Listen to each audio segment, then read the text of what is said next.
We started last week's episode by talking about how hilariously surprising it was that Masai Ujiri finally traded his players. We waited for years for him to do it. I was under the impression that would be the most surprising move to happen in the next couple weeks. I was wrong. The Milwaukee Bucks fired their head coach while being the 2 seed at 30-13. How have y'all been processing this last few days? It was not surprising, but also not surprising at the same time. I just keep going in the same circle of like, well, I guess it makes sense, but it's still kind of crazy. But it does make sense at the end of the day. Yeah. Me personally, I was not surprised in the slightest. If We've been you watch how the Milwaukee Bucks were moving over the last few years when it comes to pleasing their glorious Giannis Antetokounmpo, they wouldn't let anyone dare hurt his feelings. You say anything wrong to Thanasis, your ass getting cut from the bench. Your ass losing the check.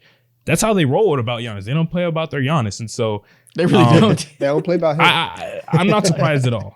He moves like le GM, like for sure. Like he definitely has that same type of role. But it's an even sassier way, bro. You never see LeBron ever hop on a random podcast and talk about how he's unhappy. Instead he'll do it in the news. Yeah, man. We have Adrian Griffin being fired to talk about today. Terry Rozier being traded to the Miami Heat. Joel Embiid going sicko mode against Victor Wembanyama, and Karl-Anthony Towns scoring 60 while also embarrassing himself in the fourth quarter. Plus, as you see by the title, we're updating our power rankings today.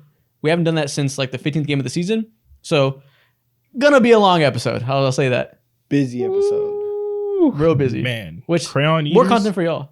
Yeah, the Crown Eaters are in for a good one. But before they go ahead and decide to enjoy, y'all need to go ahead, leave a like on this video. Audio listeners, 5-star, 5-star, 5-star. That's how we're coming in 2024. There you go, man. No, facts. Yeah, let's lock in. Let's jump straight into the Adrian Griffin talk. The cranium is crazy. Oh my God. I mean, I really don't know what to say. Crayon Eaters rejoice. So, like I said, the Milwaukee Bucks were 30-13, the second best team in the league currently. But we all know throughout the entire season, they've had a very negative perception despite constantly winning games. And a lot of that conversation started with the coach, who's now fired.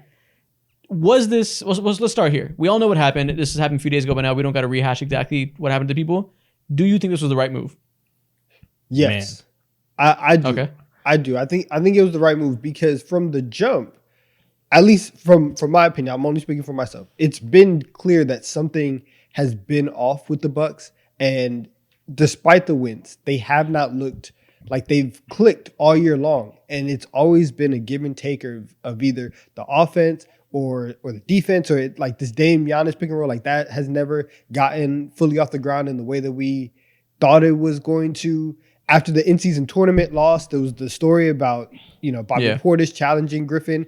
And that was in December. We had only played a couple games at that point, right? Terry Stotts walked out. There's always been something with this team where it's like, yeah, you guys are good, but you're not on that level of the elite of the elite with Denver and Boston and all those other teams. Yeah, exactly. Something's wrong. From the jump, this shit has been mired in drama. Like you said, the day before the season started, Terry Stotts is fired because reportedly there was a skirmish with him and Adrian Griffin. Big dick contest. I was a former coach. I should get the pull. He probably got disrespected. It's whatever happened, that ended up going that way. You said on the day after the in-season tournament, there's a report where apparently Bobby Portis got into a screaming match with Adrian Griffin. That leaked. But even before then, before Thanksgiving, there was a game where Giannis got subbed out, and then he subbed himself back in and was like standing away from the coach at the scorer's table. Like just from the start, there's been tons of drama. Clearly, they don't respect this man, and clearly, everybody involved is leaking things to the media to make it clear they don't respect this man. Cough, cough, Damian Lillard. It's just, he didn't stand a chance from the jump because clearly they did have no respect for him and the personalities didn't mesh. I think the situation was cooked from the get-go. And I sit here and I see the Milwaukee Bucks and I commend them for making a move like this when it needed to happen. But at the same time, I sense just like a little bit of dysfunction because, okay, you go ahead, you trade for Damian Lillard like a couple weeks before training camp or maybe a week or two before training camp. You sign a rookie coach when you know you have championship aspirations to a 4-year deal.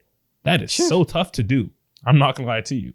And within that short span of time, the dude who spent 9 years of his NBA career with Damian Lillard probably knows Damian Lillard the best out of everybody in the NBA when it comes to coaches.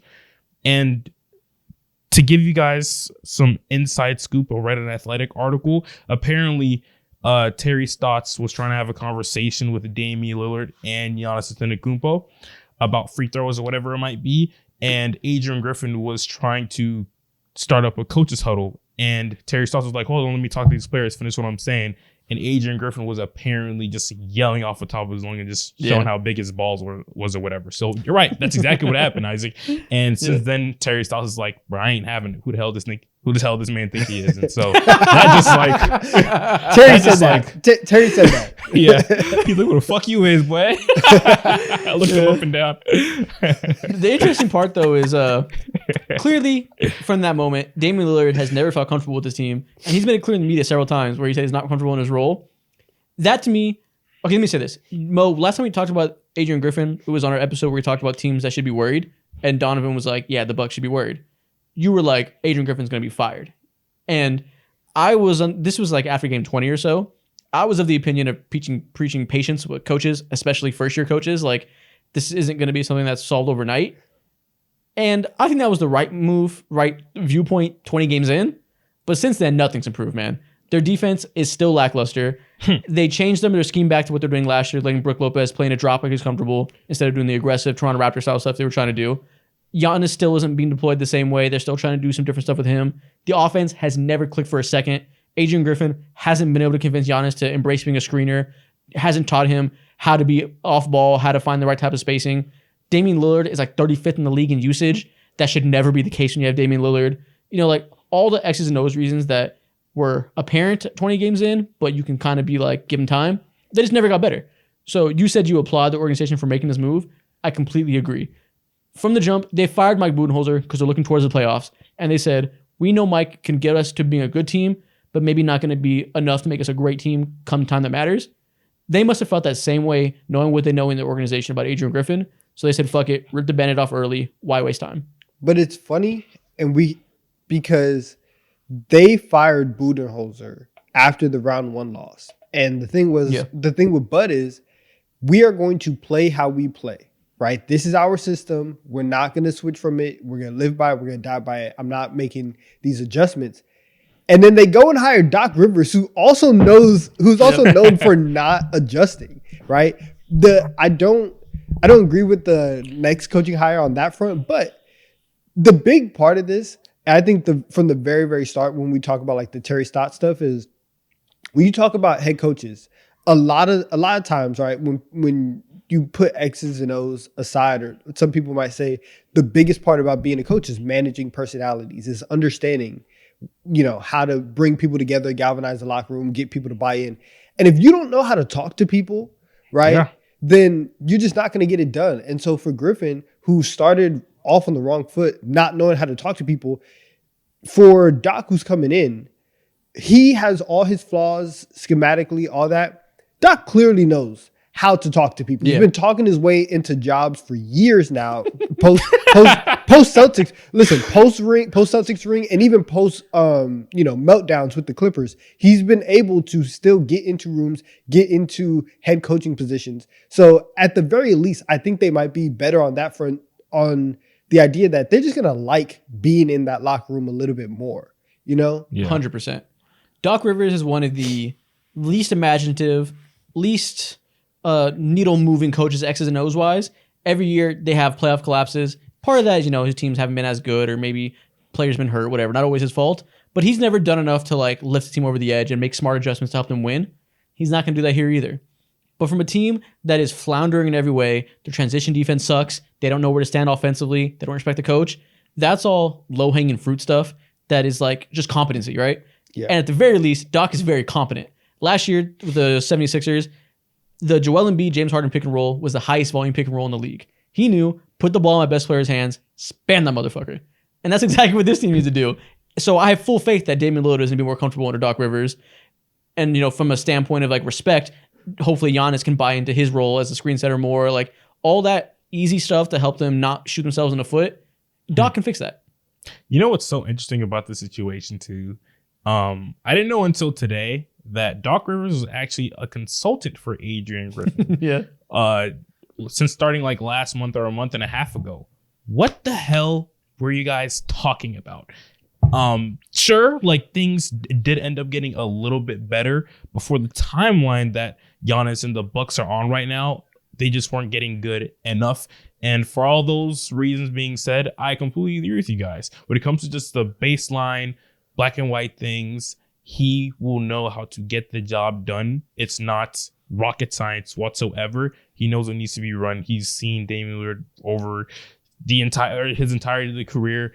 And I think when it comes to him just being a good communicator overall, which is one of his strong points, I guess, that's just all this team needs right now. And they'll figure it out by themselves because they're just good.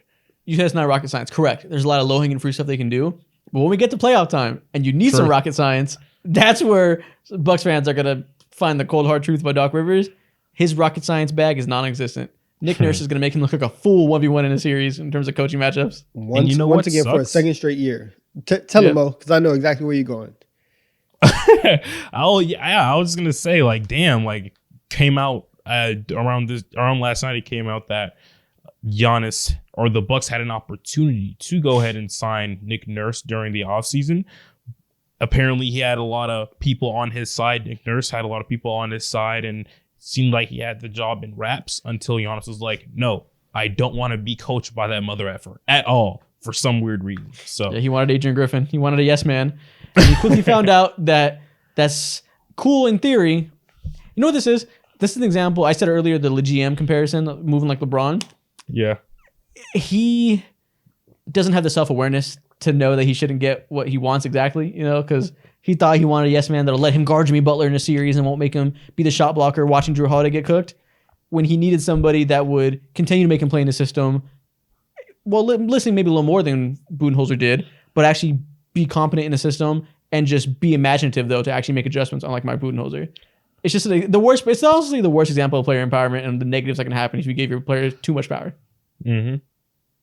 And people can't listen. Mm-hmm. Everybody thinks that and this is another, not to make it probably is though.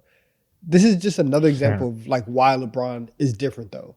Because even in his prime, like LeBron could do this, and he is still good enough at making everybody else around him better. Like LeBron is one of the rare players where like James Harden had the quote where he's like, "I'm the system." Yeah, LeBron's that times 10, times 20. Yeah, of like he's the system. You can give me Tristan Thompson, J.R. Smith, Kyle Korver. We're going to the finals, right? Like I just need you to make sure that everybody enjoys coming to work every day. And for Giannis, you're just not that right now, right? Mm-hmm. That's just not you. And so people, man, we got to start let people be coached by who you think is the actual best coach, not who, whatever star is asking for. And I think Giannis is a big fault here. Like even on the court, like a big part of why their offense hasn't clicked is because he doesn't view himself as a big man setting screens and rolling to the rim. He wants to be a small forward, dribbling, ISOing, doing his normal stuff he does. He's having an amazing scoring year. Honestly, having one of his best seasons. He looks like a man on a fucking mission. That's why they're the second from seed. The field. Yeah, it's been insane. And that's why they're winning despite the coaching issues. He doesn't want to watch Damian Lillard cook, So like he has to buy into that system and find a balance there.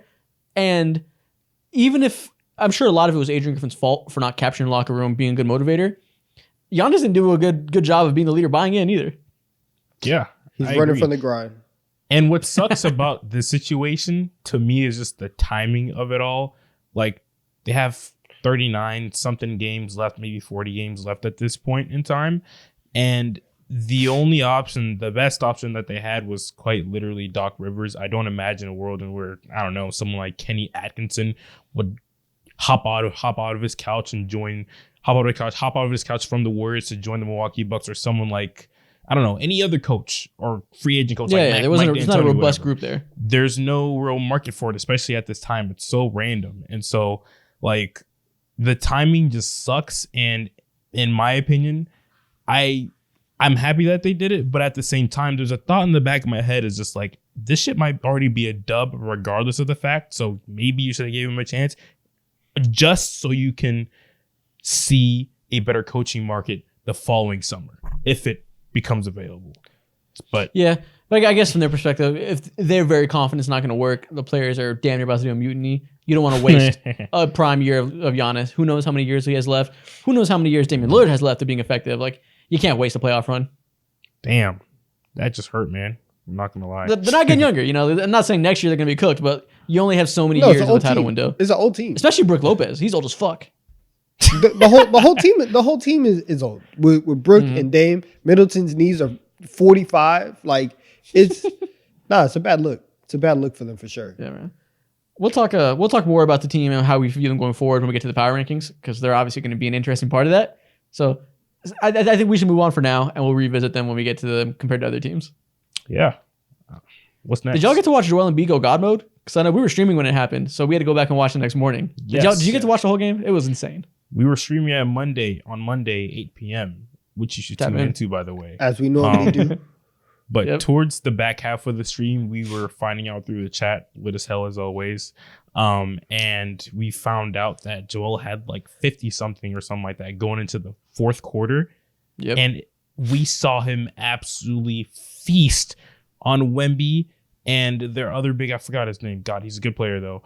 And Zach Collins? Yeah, no, it was some other dude, but yeah. And he looked genuinely unstoppable. He looked like if Kevin Durant gained like a solid 160 pounds, that's literally what he looked like out there, man. I saw that. Was it somebody that tweeted that? I saw. No, I think it was listening to Zach Lowe podcast. And somebody said that. Who was it? Was it Bontemps? No. It was one of those McMahon. white reporters. It was McMahon. McManaman. Yeah, I get them all confused. They have the same voices. Yeah, but he said he's like Kevin Durant plus 100 pounds. That is so fucking true, bro. This past summer, I was as critical as you, Donovan, as everybody else is about Joel Embiid. Like at this point, I'm done believing you until you do it in the playoffs. But what he's doing this season, I feel like if you're still hitting on Joel Embiid and still pretending it's like boring to watch or not impressive until the playoffs, you got to stop hating, because we're witnessing one of the greatest scoring seasons of all time now. This is ridiculous. Yeah. You know what I do. you know what I do. You got to grow up. Can I see it in the playoffs? Can I see it in the playoffs? It's not. Shut up. It's not that it's not impressive, because listen, scoring 70 and going as stupid he was going, that's obviously impressive. It just like, you're just waiting. You're waiting to see the full season from Joel Embiid. And it's like, are we going to get another year of you winning MVP, scoring 50, 60 point games on every night, dominating, showing everybody how great you can be, and then we get to a playoff series and you fall apart? Like, Who gives a fuck? I don't want to see that.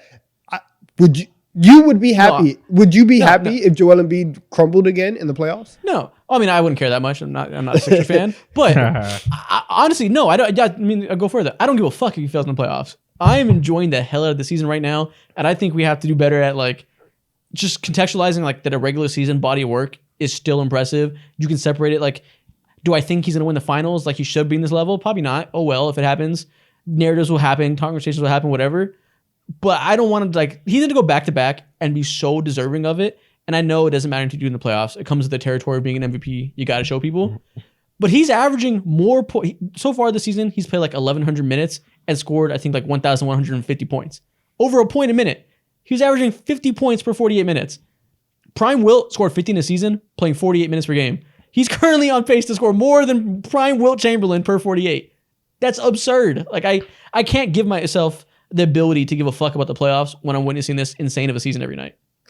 Joel Embiid is pushing 30, and he's still taking leaps as a player. I think people don't realize how hard it is to do when you've accomplished already so much. Obviously, he didn't do nothing in the playoffs order, but he was literally MVP last season, had a terrific performance, and it was well-deserved. I think we can all agree on that. And for him to just add another level of just bag to his game, which is like the passing vision, which just opens up so much for him. Obviously, that's credit to Nick Nurse as well and the system that he's implemented over the last few months. But to see this type of leap is so rare. And look, this is This is a generational MVP season that he's having right now. Bro, he's shooting 53% on mid-range jumpers on the highest volume of the league. Dude, That's I haven't better than prime KD. That's ridiculous it's from a 7-footer. No, it's Like, crazy. what are we talking about? He's insane. Like, legitimately, like, again, the conversation won't go anywhere unless he at least has a respectable playoff showing, you know? Doesn't necessarily got to, like, make the finals, but he can't shit himself like he did last year. Conversation won't matter. But assuming he does that and stays healthy and is competent in the playoffs, he's becoming one of the greatest scorers of all time this year. Like, it's not going to be, you can't ignore it anymore. Yeah, he's solidified in history. And I think the last time I seen a player just like this dominant and just like, yo, you can't do nothing about it, man, is like 2016, like Steph Curry. You just can't do nothing about it, man. From a scoring perspective, yeah. Like, 36 points, 12 rebounds, and 5 assists from a big man? What the hell? Like, that, it doesn't make sense. Yeah, he's ridiculous. He's ridiculous. And the whole team is clicking and winning too. I just hope that Joel Embiid's able to play enough games. If not, then they need to throw away this stupid ass 60 whatever game rule that they implemented over the offseason. It's going to be terrible, bro. They need to get rid of it Tyrese Halliburton immediately. pulled his hamstring, had a 2-week timeline. He came back and played 9 days later. 9 days instead of 2 weeks, he got cleared, immediately re-injured that shit, and he's missed more games since. Probably because he's pushing to hit that 65-game threshold, because if he makes All-NBA, that's an extra $40 million on his Supermax. This is what happens from this stupid fucking rule. We got Tyrese Halliburton missing multiple weeks now when he should be getting chemistry with Pascal Siakam. Yeah. It's a weird rule. And we talked about it. We talked about it last time. But I don't know. You are correct in the fact that like Embiid is playing at the highest level we've ever seen him play. And it is impressive. And he said it the other day. Nikhil has the tweet pulled up. All you hear back is, I want to see him do it in the playoffs. And then, you know, what a miserable experience that must be. Or, okay, that actually wasn't him. That was somebody talking about Joel Embiid. But like, yeah, it's part, like you said, it's just part of the conversation. And it's disappointing at some points where you're just like you want it badly for Embiid to have a playoff run to match the regular season. You just want him to put it together. And so that's why it's like, oh, this is nice. We acknowledge it, everything that you're doing. We've never seen stuff like this before from somebody your size to do it in the way that you're doing it. Please just like finish the job. That's all we're asking right now. And I hope we can see it. Partly not so that I can be right, but I do want. But I do want to see your agenda it. over everything. Oh my god! Of course. But I do want to see it and Embiid play well though. I understand it. I mean, part of it's human nature. Like, I was saying the same shit in the summer. Like, part of it, you get disappointed. You don't want to get burned again by the player who disappointed you. Like, it's human nature to want to see him perform at the highest level and be disappointed if he doesn't.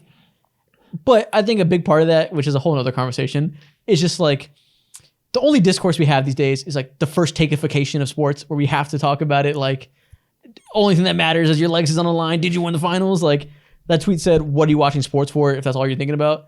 I agree with that to some extent. Like, it doesn't always have to be this big picture conversation. You can just enjoy an insane season and appreciate greatness, which, you know, is a little cliche, but you know what I mean? Like, exactly. That's what it is. Here's the thing, right? Truth on any other night, like if he had scored 36, yes, I agree. On a night where he scores 70 points, this should be the only thing that we're talking about. There should be no playoff talk on a night where he scores 70, where you are literally watching him put on one of the greatest scoring displays we've ever seen in league history. But if he just, you know, goes out, does what he does, hits his averages of 36, we can say, oh yeah, he's having this crazy season. He scored 36.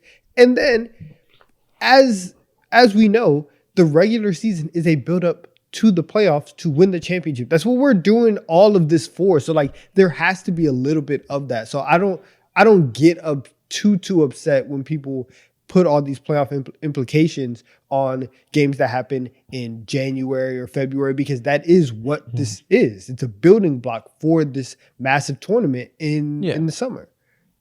No, again, I understand it. Like, part of it's human nature, but I don't know. Just like, again, another tangent. Sports just covers nowadays is so just inherently negative. Like, it's like slandered until you deserve to not be slandered. That's just like the default setting for people. And it's just so tiring. Like, It's so weird how we've gotten here. Like maybe it's a internet age thing. It's unavoidable. Yeah, Maybe it's how people always have been. Who knows? Yeah, things have gone 10 times worse, Isaac. And if you think it's gonna get any better or any better, I feel so sorry for you because I have terrible news because there's yappers like us who can afford cameras and have internet connection. And anybody can say anything at any time possible. And I think it's just important to just sit down, accept Embiid for what he is, and just drop your expectations and see what he does. Like, if he's one of the greatest of all, if he carries this type of performance into the playoffs, cool. If he doesn't, cool. I mean, what does the track record say? What does the history say? And it is what it is. I'm not a Sixers fan, so I don't give a shit what happens in the playoffs. Same, bro. But I will be here to slander. I mean, I'll be disappointed and I'll stop believing in him if he does it again, but we'll see. I would say, though, my ideal outcome is Nuggets versus Sixers in the finals for obvious reasons. Oh, my God. It would be incredible. It would be awesome. This course would be disgusting. I'm leaning either way. Now.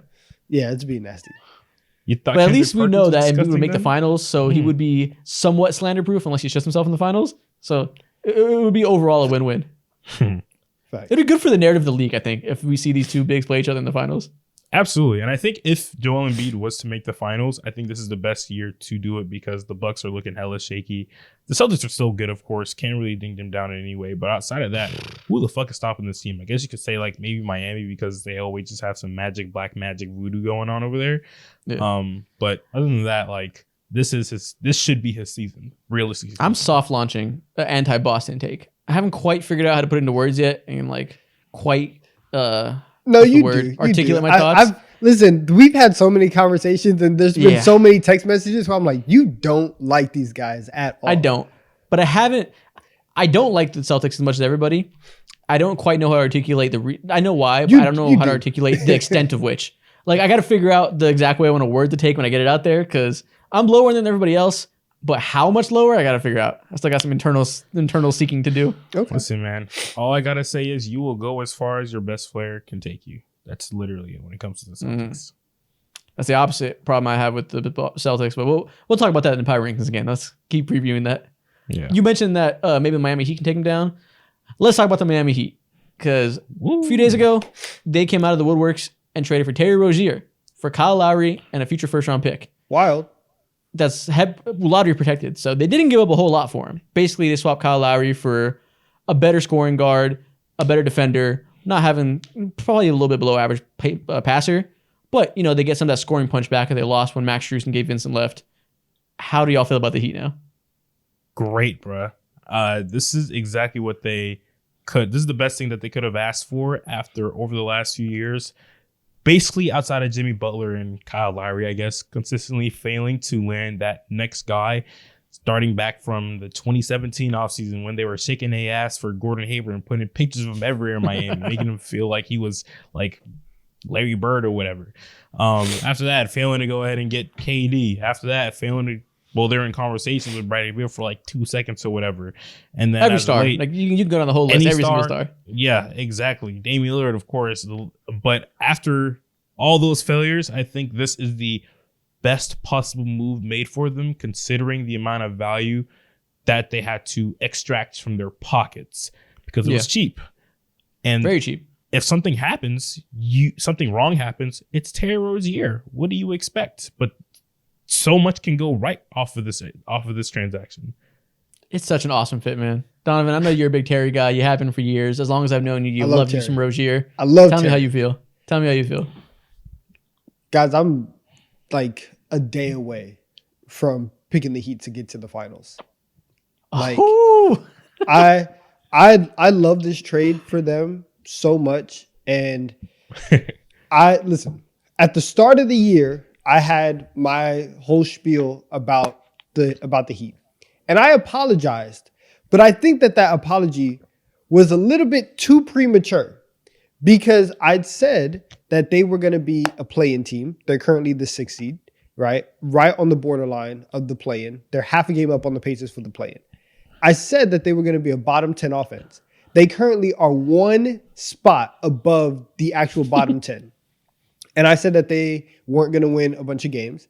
They've lost 3 in a row, right? And this Terry trade... 16th in net rating. Not good. It's not great.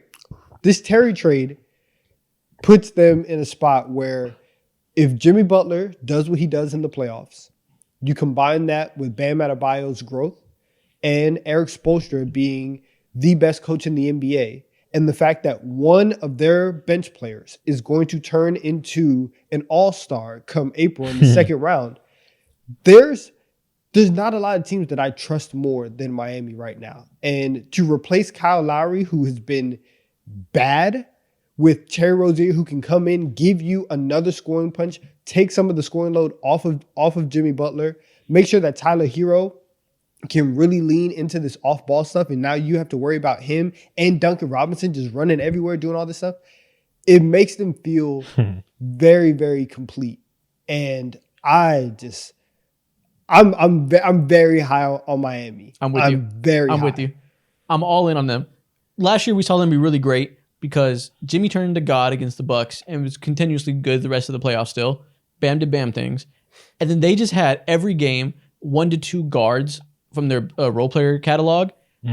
Immediately, flamethrower from 3, solid defense, creating the penetration, kicking it out. It was just a constant rotation of high-level guards that were shooting off the dribble extremely well. That just, going into last year into the playoffs, their biggest problem was half-court offense. Nobody expected them to make a finals run because their offense was pretty meh. Similar to this year. But in the playoff setting, they have enough of a specific skill set to stretch out a defense and allow Jimmy and Bam to cook. And that skill set is off the dribble shooting from the guards, on the dribble handoffs, on the screens and everything. That was last year. Gabe Vincent and Max Strus were the major parts of that. They didn't have Tyler Hero for the playoff run. They didn't have Jaime Jaquez, who was playing for UCLA. Duncan Robinson was starting to look better, but this year he's a whole nother level, being back relevant in the rotation. And now you add Terry Rozier into that. 4 new guards, 3.5, Duncan was there. New guards to add to that stable and replace the guys they left. An immediate talent upgrade on what they were already doing well in the playoff setting. Cooking. They're going to be so good, assuming Jimmy does what we think he can always do. You guys are speaking gospel to my ears right now. Over the last 12 games, Kyle Lowry was averaging 4 points, shooting 21% from the field or from the 3-point line. Straight trash. And he was over here. Thank you. And he was over here crying to the media, talking about I hope I don't come off the bench next game. Pat Riley said, enough of that, man. Get your ass out here and send it out to Charlotte. Middle of nowhere. Not middle of nowhere, but you know what I mean. Yeah. And so this makes them so much better. Now, yes. Was there music playing just now? Huh? Yeah, was there music playing just now from my soundboard? Not music, but the clapping was playing. There was a clap. Oh, that wasn't even on purpose. That's a clap button? Nice. I'm just trying to figure out how to use this thing. Thank you. Whenever I have a day. You've been pressing the clap button for like the last 30 seconds. Yeah. I pressed it once and it kept going. I didn't know. I thought you had to I didn't know you had to press it again to make it stop. Listen, I felt validated, so thank you. There you go. Keep cooking. I'm glad I know that now. But yeah, they got so much better off this trade, man. And this just took their ceiling to like everyone taking them so much serious again, because again, you guys mentioned Tyler Hero being in the fold. Duncan Robinson got so much better over the course of a year again, and he just made himself way more valuable. And God, this tweet is crazy. Okay, I can't even. Calling Kyle Lowry right. fat mom You're right. is ridiculous. I know. It's just this is a team that you look at the talent level. It's very impressive, right? This is a stable of good role players from the guard positions, but it's just like the perfect version of fit over talent, because these players are going to fit so well around what Jimmy and Bam do in the playoffs. Like it's all going to fit perfectly, and in a way that I don't know if any other team in the conference. I'm obviously the Celtics. Everybody's good, so they fit extremely well. The Bucks, fits kind of like the iffy thing with especially defensive talent. There's not a lot of teams that you have such a seamless fit top to bottom than this new Heat roster. Yeah, I agree. Their ceiling again is probably the finals. They're great. Yeah. Again, when we get to the power rankings, we'll see. Well, I guess never mind. This isn't really going to play into it yet because the power rankings is about what they've done so far. But we'll talk about it. We'll talk about them versus other teams. So we'll get to that. And maybe this is a transition. Maybe now we start the power rankings talk. Let's do it. I'm excited, man. This. Let me pull up my list. Let's get this shit, man. So we're going to do our power rankings, update them. The last time we did this was after game 15.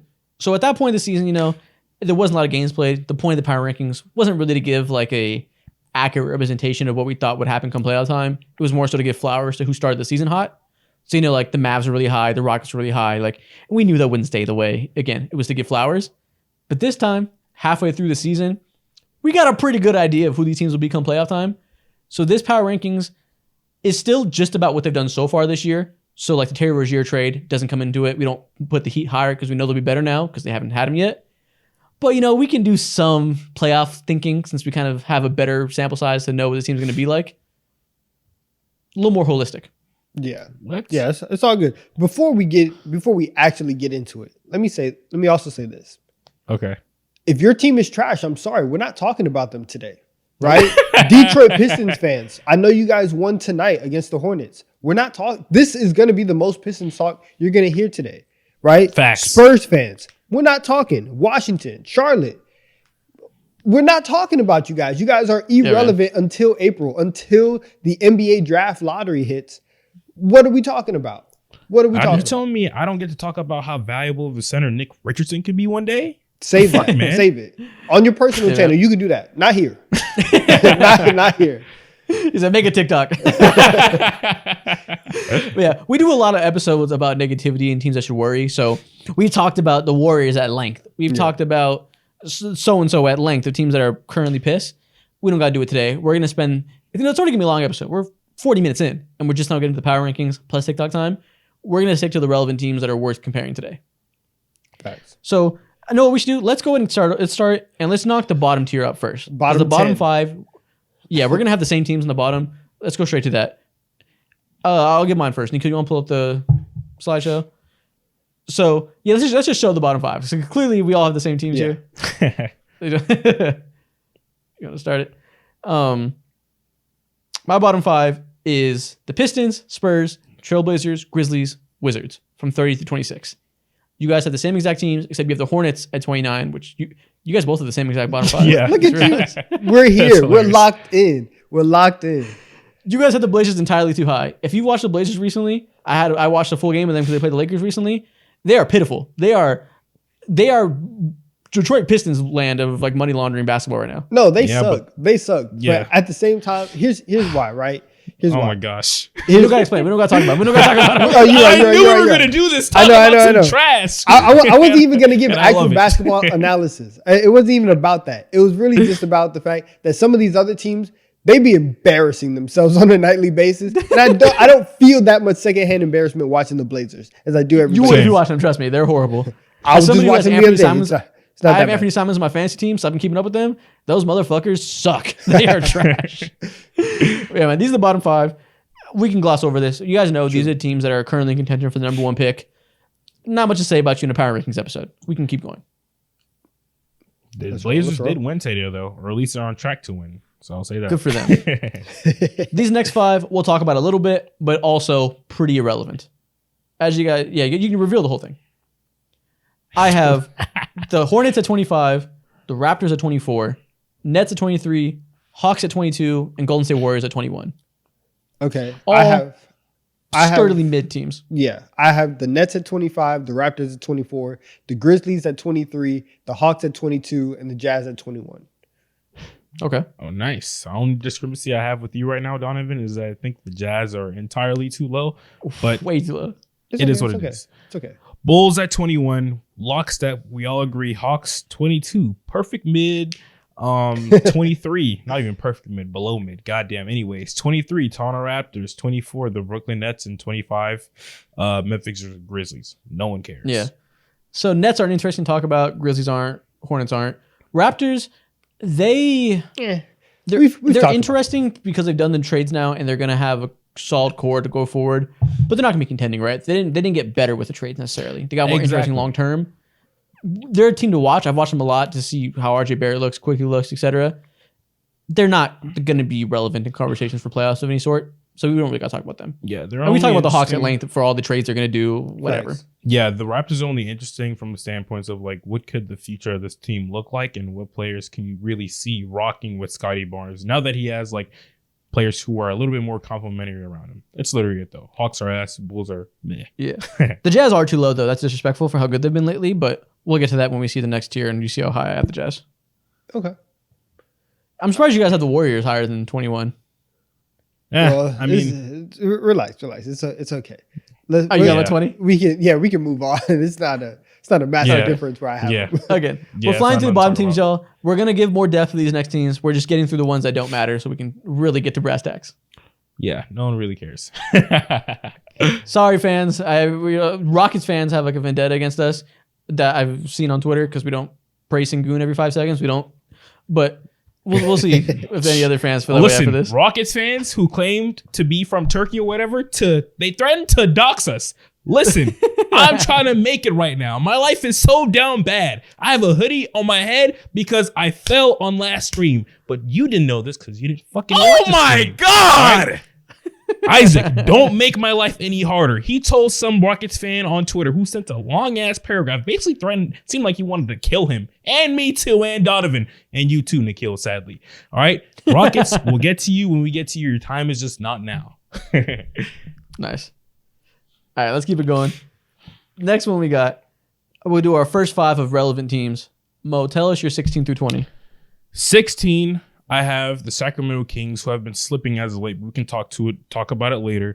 17, the Orlando Magic. I probably should have had the Utah Jazz even a little bit higher now that I think about it, but I digress. 19, the Houston Rockets, talking about you. And 20, the Golden State Warriors. Okay. Yeah, the Kings are interesting. They keep bouncing around the standings. They're currently 7 seed at 24 and 18, 6 games above 500, 6 games out of the first seed. They're hard to rank right now because they've been so up and down. They're one of the teams from 6 through 9 that are really fluctuating in the standings. Yeah. I'll be interested to dive into them when we see where everybody else has them. Yeah, exactly. I mean, as of now, it's just I'll save that conversation when we see. Oh wait, Isaac, you go before I do. Oh, whatever the slideshow says. So Dang. Next All slide. right. I guess it's me. All right. Yep. So here's what I have. Nice. So I have the Warriors at 20. We can swap them and the Jazz. It's completely fine. Too late. Damn. Stand on it. Yeah, Stand on it. I have Be a man! I have the Rockets at 19, the Bulls at 18, the Lakers at 17, and then the Kings at 16.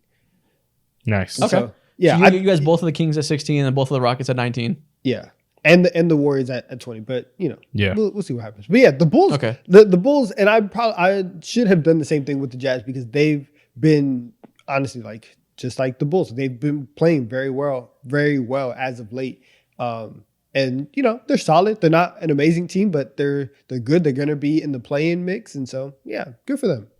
For sure. Yeah, reveal my next 5. They definitely got a recency push. You can go to the next one that shows all 3 of our lists.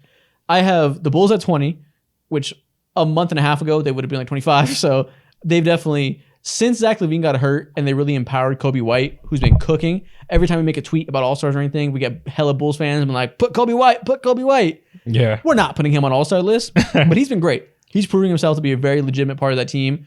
When the Zach LaVine went out, like I said, they started playing a lot more of a free-flowing offense that wasn't so sticky with LaVine and DeRozan getting all the usage. It's been a lot more movement, a lot more egalitarian offense, and it's been for the better. Now, are they going to be a playoff team? No, but it's encouraging and probably another reason for them to trade Zach LaVine. Yeah. But after that was such an in-sync. Yeah, good job, John. I like this. Today, man, we're locked in. We all had the Rockets at 19. I had the Lakers at 18, so I'm the lowest on them. Maybe it's me trying too hard to not be biased, but they fucking suck. And as somebody who watches every single game, they don't deserve to be anything higher than this. I'm proud of you. That's why I wanted you to go first because I thought you were going to have them in the top 15, and I thought that I was going to be the lowest on the Lakers here.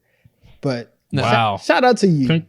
And shout out to you too, Donovan, for not putting them even lower. For not being a bigger hater. The only reason why is because they have AD and LeBron, and there's still some type of hope that okay, maybe this team can turn it on and get into the play-in and make a Miami Heat type run. They did it. They did it last year. They went for the play-in to the conference finals. Maybe that something like that can happen after the trade deadline. But they've been since the play-in. They've been not the play-in since the in-season tournament. They've been awful.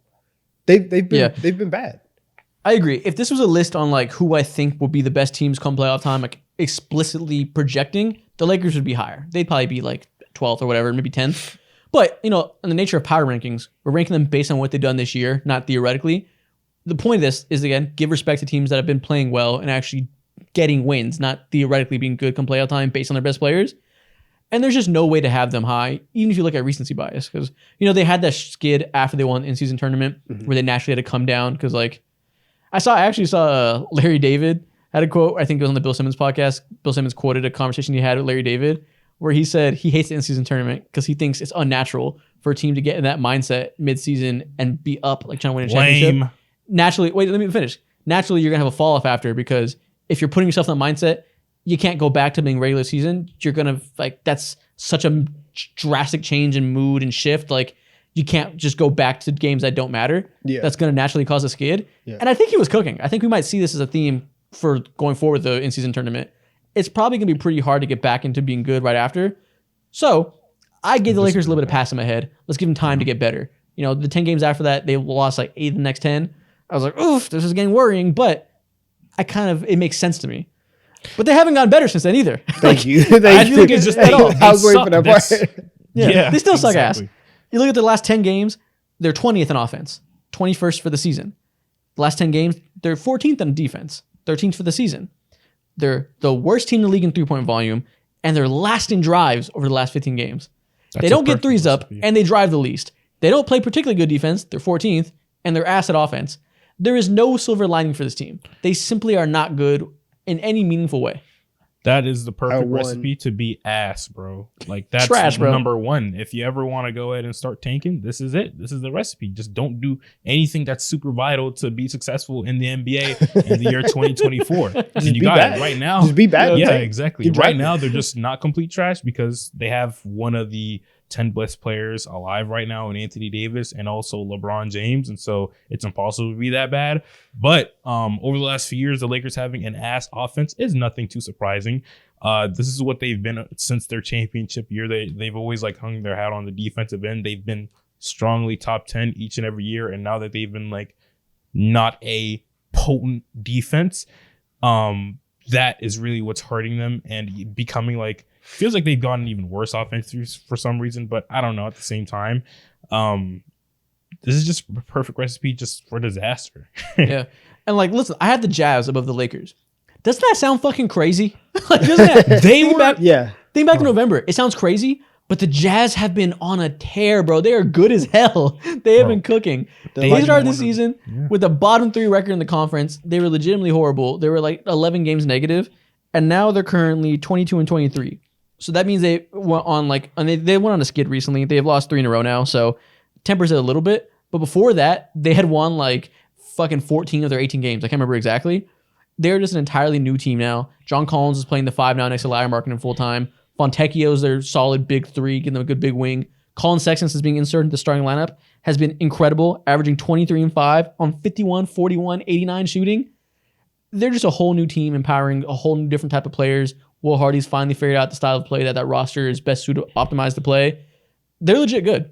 Yeah, my bad, Jazz fans. My bad. I was hating, right? I was holding on to stuff that I saw last year with the Jazz, where I was like, listen, you guys were good, but you guys are gonna fall off. It's just everybody has their moment in the season, and I was hating. My bad, because they that is blasphemous. I know. I'm sorry, but they really should be in this 20 to 16 range for real. Yeah, Will Hardy is easily one of the 5 best coaches in the NBA to resurrect your team from the dirt, who has absolutely nothing really to play for whatsoever. A lot of people thought Danny Ainge was going to be wheeling and dealing and selling parts like Kelly Olynyk. Folks were talking about Jordan Clarkson, and folks were especially talking about Larry Markkinen since they've been so good. All those talks are just absolutely dead in the water. Oh, yeah. And he is not for sale anymore because Will Hardy was able to figure out ways to maximize guys like Colin Sexton, who hasn't had the best rep in the NBA. He recently came out and was very, very just upfront and honest, which I appreciate. And all of us NBA fans knows this exists to some form. It's politics, and a lot of players carry baggage with them or whatever. That's what a lot of people say. And the word on the street with Colin Sexton was just how ball just tends to stick in his hands too much. Not really a team guy. And he's been fighting for his NBA career, and now here he is. He has a real opportunity. He's been able to commit to a winning system, and it's paying them dividends week by week as we see. And so I love everything about this team. They're playing as a team together. No one has massive egos. We saw Walker Kessler, who's still like a great shot blocking center, one of the 10 best at it. Come on, last year he was fantastic. Played for fucking Team USA and all that shit. And now he's coming off of the bench. So I just love everything about this team. There's a lot of buy-in, like you said. Like Walker Kessler is very overqualified to be a backup right now, but they can't start him and John Collins together because John Collins has to function as a 5. So in order to maximize a guy who they're paying a good amount of money that they have to get something out of in John Collins, they bench Kessler, which is, I mean, he's only a second-year player, so like can't have that big of an ego. Like, got to just deal with it. But it's like weird, right, to bench one of your most promising players, but it works. In the last 15 games, they're 5th in offense, cooking. Like I said, Colin Sexton, G, Larry Markkinen, all-star caliber player. They're 14th in defense with John Collins at center, who's a decent defensive player now, but nothing like he's not Walker Kessler. They're still above average at defense. They're 6th in net rating, 7th in assist percentage on the list there. So they're moving the ball around well. Nobody's sticking with it. No, Colin Sexton the ball isn't sticking with him, like you said. And they're 1st in pace, so they're moving. Yeah. Just a lot of statistical signs that point to an effective team that are excelling in a lot of key areas, unlike the Lakers. And if you're looking at this team holistically, like there's like, I know there's a group of NBA fans that wish this team would have just sold everything off so they can focus on being trash and building like the traditional way. But there's like so many ways to build a team other than what you're used to watching on like NBA 2K. You know what I'm saying? Yeah. Like, I think something that's very underrated is building a team that has good infrastructure the right way. There's so few amount of teams today that we can say like, yo, like they weren't absolutely trash when they're retooling or rebuilding their team. They actually have a good culture brewing from the get-go.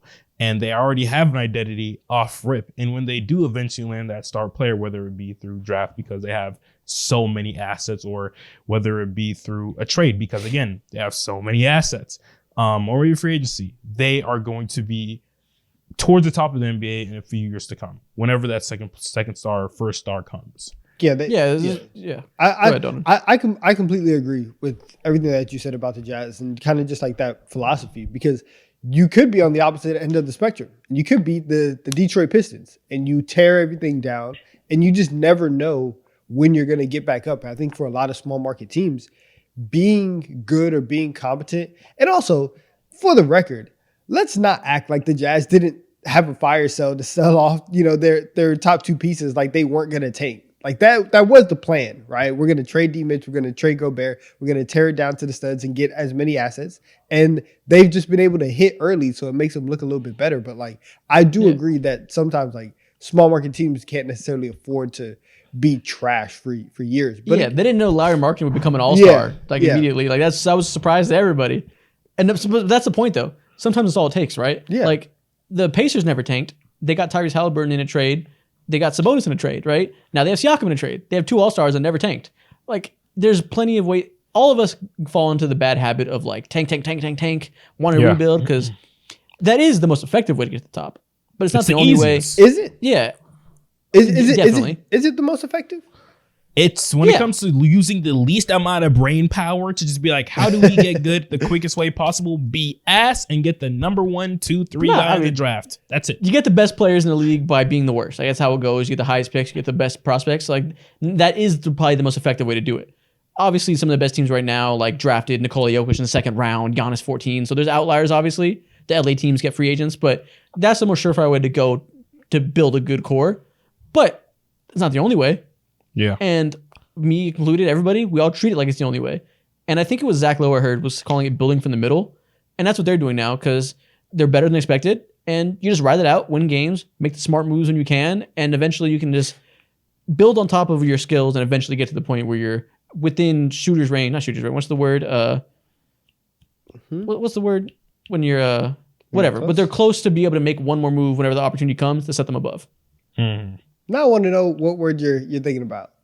Within striking range? distance. Yeah, striking distance. There we go. There we go. Yeah, man, they're setting themselves up well to be in striking distance whenever a star becomes available down the line, or when they can draft the next star late in the draft or whatever. Yeah. Shout out to the Jazz. You guys have gotten your time on the Deep 3 podcast. Congratulations. Exactly right. Yeah, a lot of fans of teams that don't get talked about a lot get mad at us for not talking about them. We're sorry. Listen, there's a lot of big market teams that are interesting. There's only so often we can talk about them, but That's what these power ranking episodes are for. We are survey the whole coastal league. elitists. We're Yeah, sorry. exactly. We're no better than the average national media member. Get over it. I live in Los Angeles. It's fine. One thing that I want to say before we flip over to the next section of guys is that the Sacramento Kings, we talked about the inconsistencies and how they've been pinging around over the last like 15 or so games or whatever it might be. De'Aaron Fox just simply has been wildly inconsistent, whether it be towards like things or whatever. But over the last 12 games, he's averaged like 22 points, shooting like 41% from the field. And efficiency just all around is like in the gutter. And so with that being said, in order for this Kings team to be afloat, De'Aaron Fox needs to like continue to remain in that top 15 player-ish in the world conversation in order for them to see like real success, or at least be on the trajectory that they've been on since dating back to last year. If he's not going to be that, then they have no chance. Yeah, last year they were like, that team construction worked because Fox and Sabonis were clicking on all cylinders, complement each other, and their offense was just like unfuckwittable. They were near the top of the league. And nobody now got 12th. hurt. And nobody got hurt. Another 12th. Granted, they dealt with more injuries than last year because that was natural. Fox, his three-point shooting's come around. He's still shooting 39% from three, which is incredible, like for a player that's insane, as fast as he is driving. But last year, he was such an incredible player because he shot 77% at the rim. By far the highest of any guard in the league. Better than Luka, who's always at the top for point guards because he's fucking 6'7". That's 77% is a Giannis number. That's absurd. Yeah. And part of that was because him and Sabonis were just clicking. The spacing was great. Everything worked well. This year, he's down to 64% at the rim, which is still 71st percentile, but it's more normal. You know, like I think Jalen Brunson shoots similar. Like it's nothing insane.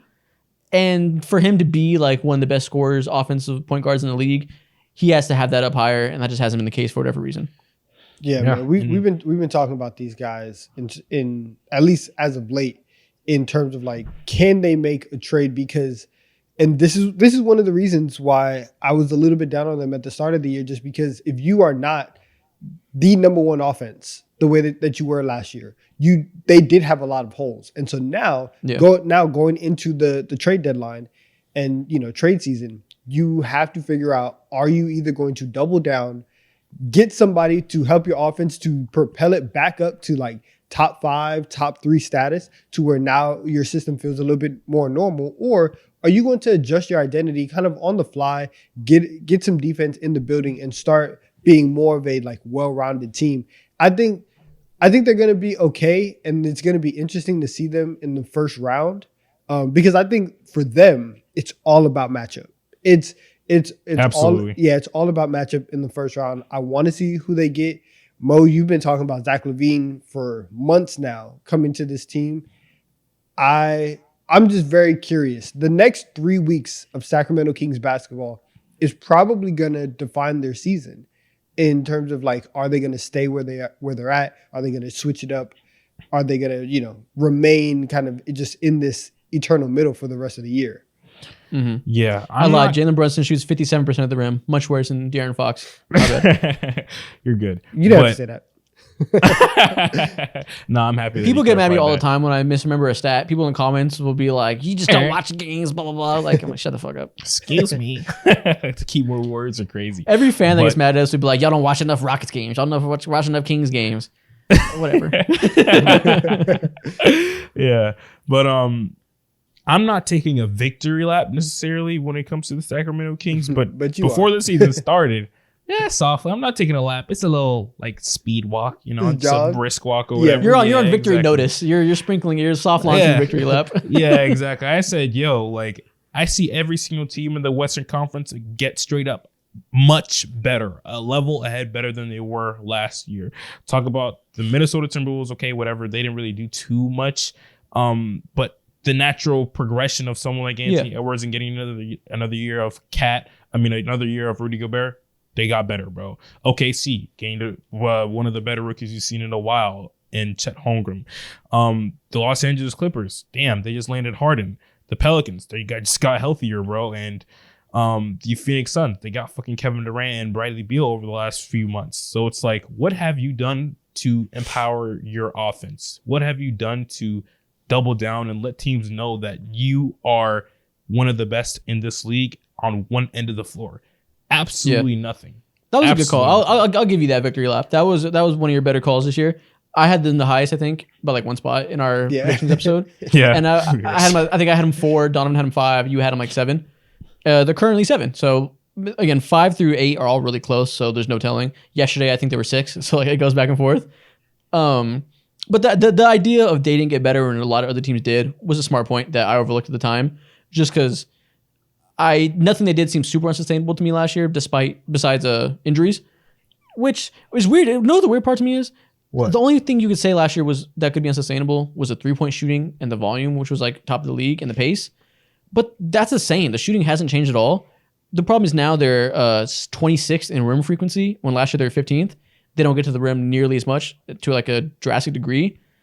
I don't know why. That's one of the instances where I need to watch them closer. Maybe Kings fans can tell us. I don't know what that problem is. What's stopping them from attacking the rim as much? Another thing that's not helping them at all is that the entirety of this season, he's been a little bit better over the last few games, but Kevin Huerter, or a little bit better over the last 15-ish games or whatever, but Kevin Huerter was not hooping to living up to expectations whatsoever, and he got his chain snatched by Chris Duarte, who's a good player, but still it's like, bro, you getting chain snatched? Come on. Yeah, exactly. You were supposed to be the guy alongside him. So it hurts. It hurts. Yeah, man. Anyways, I think we move on. We didn't talk about the Rockets. I think as a bit, I won't talk about the Rockets just because it pisses you guys off. So sorry. Listen, I guess I hate your team now. I'm Next sorry, one. man. I rock with the Rockets though. Me too. I don't care about the Rockets. I have no. Let's not go to games. Yeah. He's Shout like out to Estonian. St. There you go, man. All-star caliber. It's so funny that I'm like being painted as like, at least by Rockets fans, as like hating Sengun when I love him. I just think Chet's a little better. Like it's hilarious. Yeah. That's how it goes. Well, we have Donovan's next 5 up on the screen first. All right. Tell us about this 5. 15, I have the Orlando Magic. 14, Indiana Pacers. 13, Miami Heat. 12, Dallas Mavericks. 11, Cleveland Cavaliers. Okay. Interesting. Yes. I think the Heat are too low. Okay. I think that they're weird.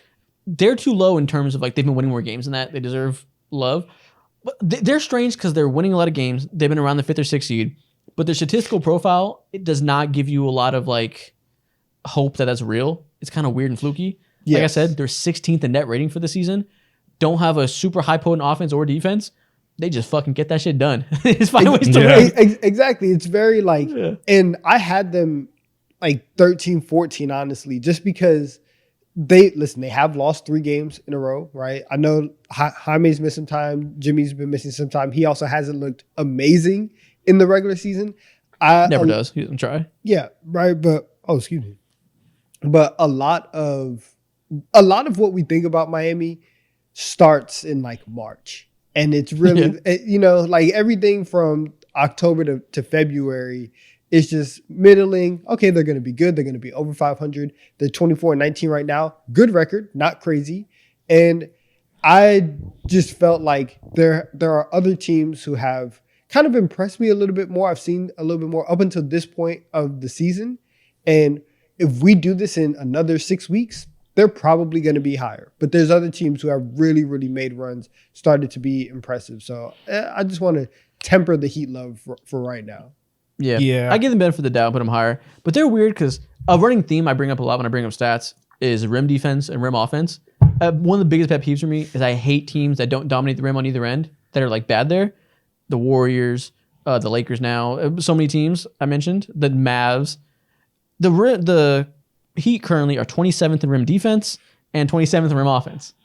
That is not a recipe for winning games usually. Yeah. But again, they just get that shit done, and it doesn't really make sense, but you got to give it to them. Yeah, I agree. I'm not even gonna. I have the Miami Heat not a lot higher, but they're not in this tier yet, and I can't fault you on thinking this way, Donovan, because no one's really supposed to be high on them right now in the month of January. Like everyone turns up about the Heat like 4 months from now, 5 months from now, because that's when we have different conversations. And that's what it is, right?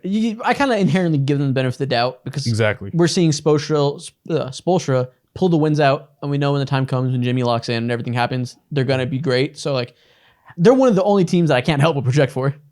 Mm-hmm. Yeah, and that's fair. Yeah, I was trying to temper it, and just make sure. Like, I get it. Just relax. Now, One team that I do think, Isaacs, looks like you have the same issue here too. One team that I do think is a little bit too high is that the Orlando Magic have been like ass over the last, 15, 17 games or whatever it might be. And they just straight up haven't been good. Now, again, they have been injured to hell. Franz Wagner has been finally back. And so maybe it's me being a little bit too harsh on Paul Banchero and seeing them like vault all the way to like the top 3, 4, 5 seed in the NBA, like kind of set my expectations a little bit too high. Wendell Carter Jr. just came back too, but I can live with that as well. And as for the Cavs and Pacers, like that's solid. That's okay. Yeah, that's they're 15th, right? Like, yeah, and so like before the season, like none of us thought that the Magic would ever be in a position where they were a top 4 seed in the East. I thought that they were going to be a play-in team, a playoff team, right? 8 seed. If you go 8-8, that puts you at 16. This is like right around where right around where I thought the Magic were going to be. And like you said, Franz has been hurt. Paolo's had to do absolutely everything. But now that he's back, I trust that their defense is good, right? They just can't score. Like they just don't have that on their team for their offense to be this juggernaut. But they have a good foundation defensively. They have a good infrastructure to where their brand of basketball and their identity makes them win games. And so I do want to put them in the upper half of the league because of that. And so they're still good. They're gonna be okay, right? We'll see. I'm not I'm not faulting them for Franz Wagner being hurt. Yeah, sucks. They stayed afloat. They're still the 8th seed despite that. What are they in the last 10 games? They are 4-6 in the last 10. When you don't have your second best player, who's on some nights arguably your best player, a game under 500, it's not bad. Par for the course. Yeah, that's fine. Let's reveal my next 5.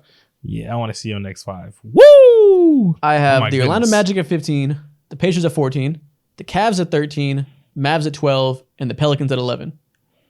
8 to 12 was the hardest stretch for my entire thing. Okay. The Pelicans and Mavs, I both wanted to put top 10. I ended up going with 2 teams above them that pulling hairs. Maybe it's me thinking about I guess it comes down to me thinking about them in a playoff series I went with, or just the Mavs got lowered a little bit just for like recency, losing games more than the other teams above them have. Yeah. You put the Pelicans and Mavs top 10, I won't blame you at all. I feel like they're that caliber of player. It's just hard because like obviously the Miami Heat are one of those teams. I haven't listed them yet. The Miami Heat are next up. But hold on, Isaac. Hairs. Let's talk about it. At the start of the season, we were not talking about the Pelicans being this good. Everyone was talking about, damn, Zion looks not so ass, but he looks so fucking regular. And that's not what anyone signed Zion up to be at all.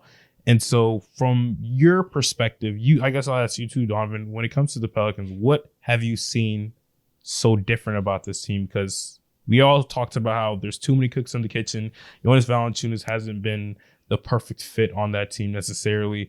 And we just all thought this wasn't going to work to this extent. Yeah, I mean, I had 11th. I think they're talenting their way to 11th. I still have structural issues with them, why they're not like a true contender. But they're the deepest team in the league pretty easily. Mm-hmm. The too many cooks in the kitchen thing can be seen as a bad thing, or it's a good thing because they can go legitimately 11, 12 deep on any given night and have legitimately good players to put in the lineup. Zion, for one, he's not fat anymore. He's played himself into shape. He looks closer to normal. He's cooking inconsistently. Like you look at his recent games, 17 points, 24, 13, 30, 30, 19, 12, 27. Like he goes up and down. And that to me is purely the nature of their team. They have Ingram, they have CJ, they have Trey Murphy, they have all these guys who can cook. Last game, Zion had 17. I was watching. Brandon Ingram had a 30-point triple-double. Zion played fine. There's just a lot of ball handlers to go around, so the team doesn't really optimize his performance like it did last year when we saw him cook when Ingram was hurt. So he's been better. Not really worried about it. I don't have them higher because, like I said, they're not a good rim defense and aren't the best rim offense either. I think they're not the best passing team. They don't have the most complementary talent. So, like, I don't really see them clicking in a playoff series like teams above them. But they've been a legitimately really good team who has been winning games. Like I feel like they deserve respect for the 5 seed, 26 and 18. It's hard to be 8 games above 500. So, you're right. Yeah, it's kind of similar with the Mavs, right?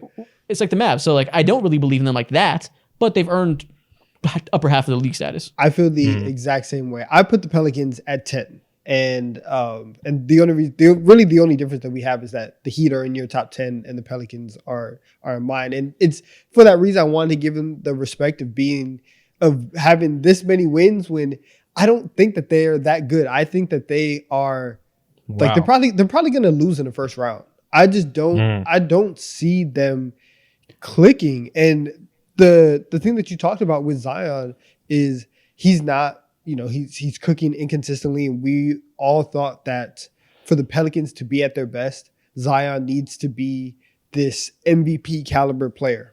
I still believe that. And me too. For Zion Williamson to be averaging 0.5 points more than Brandon Ingram on this team, you look at it and it's unimpressive. And so I look at them in a playoff context. There's a bunch of teams that I think are probably going to have a little bit more continuity, that are probably going to be able to have as just as much talent, especially once you get into like the 3, 4, 5 range in the West.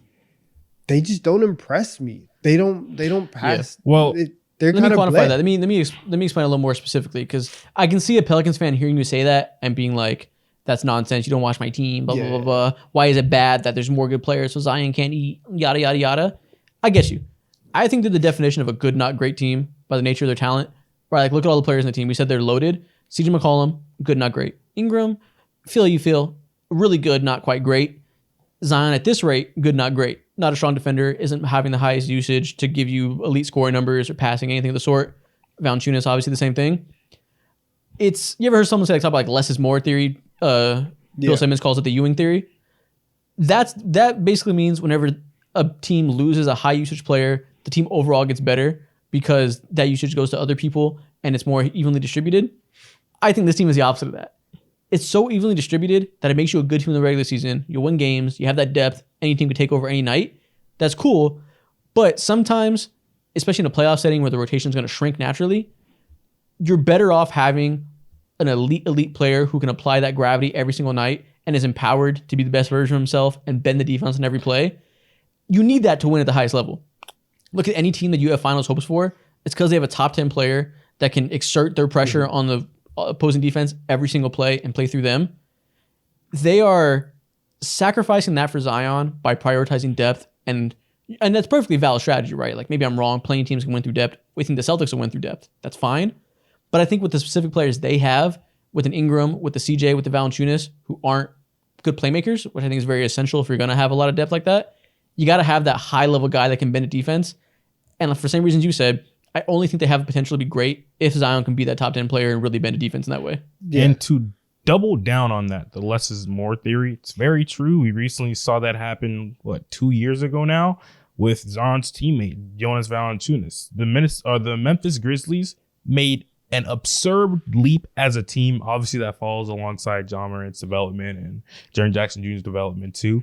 But the less is more theory is a very real thing, because as soon as we saw the Memphis Grizzlies get off of Jonas Valanciunas and just got someone who could, beat motherfuckers up in the paint, set hard-ass screens, concuss people whenever I tell you, come up here and send me a screen. Steven Adams does all that.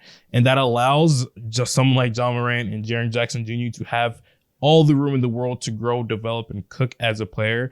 And I see the team like the New Orleans Pelicans. They're committed as a team to sharing the ball and just being even as possible.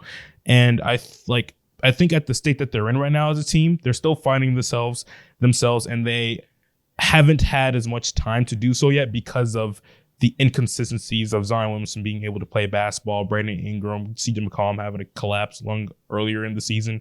And I think this so far, if you're a Pelicans fan, you should be happy because you're as we're talking right now, they're a top 10 defense and a top 8 offense in the NBA. Yeah, that's amazing. You should be happy. And exactly. I think the next phase and step of this team after this season, sometimes I see that they commit to lineups with guys like Jordan Hawkins, who's an absolute flamethrower. He's a monster, and he's going to be one of the keys to their success. And also Trey Murphy, who's in a slump right now, but he's Trey Murphy. He'll get those numbers back up.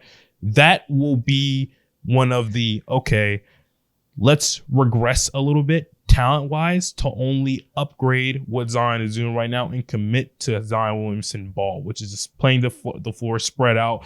Sometimes Coach Willie Green lets Ingram go ahead and take a rest, and they're like, Zion ball, this is your turn, motherfucker, to cook. As soon as the defense collapse, swing that bitch, and you're going to get an assist.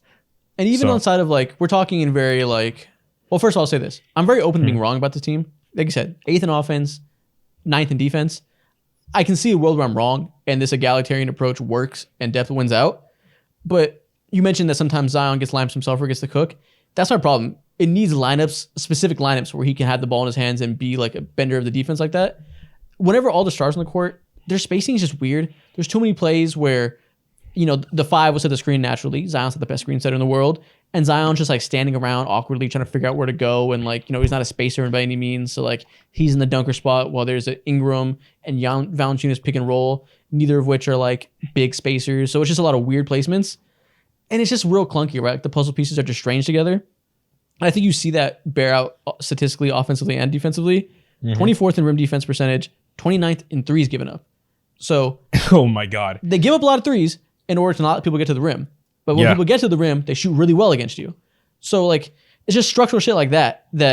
And the reason they're a high defense despite that is because they're currently 2nd in the league in 3-point percentage given up, which is a bit fluky, right? You can't really, if you're giving up a lot of threes, that means they're open. You can't depend on those shots not going in. So part of that's 3-point luck. I just don't find a lot of reason to buy into that structure of how to play defense. Let me double down on that. On the opposite end of the floor, on offense, they're one of the worst free throw shooting teams in the league. And then also, last year they didn't shoot any threes, and they also like had like one of the worst percentages of the entire league. And this year, they're still barely shooting any threes, but when they do shoot them, they're making so many of them. They take, I think, the 4th or 5th lowest threes in the league. And so I just don't imagine a world in the playoffs where this can hold up. And they take that next step already as a team. I think it's premature, and they're still. They're getting lit up. They're getting. They're gonna get. No, it is very positive. But we see all the time, like when teams go on like 10-game winning streaks or like 8-9-game winning streaks, the first thing, especially at the start of the season, the first thing that you look at is 3-point percentage, because you want to know, is this fluky or is this real? And the fact that they have the opponent 3-point percentage the way that it is, when you get into the playoffs and everybody's good, right? And this is a very like old school over like simplification of like what I think about them. They don't have clear roles. They don't have the hierarchy. They don't have the dog. And you give up a lot of open shots on the most back-breaking shot in the game, which is a three-pointer. And if you are going to get ran out of the gym, giving up threes, if they play the Kings in the first round, right? Raps. And De'Aaron Fox is shooting the way he is, Keegan Murray's there. Let's say Kevin Huerter decides to be Kevin Huerter for 6 games, you're out of there. So like I'll do one better. Right out of their 5 seed, they play the Clippers in the first round. Raps. Have you seen the Clippers play basketball? Oh my goodness. They're fucking surgical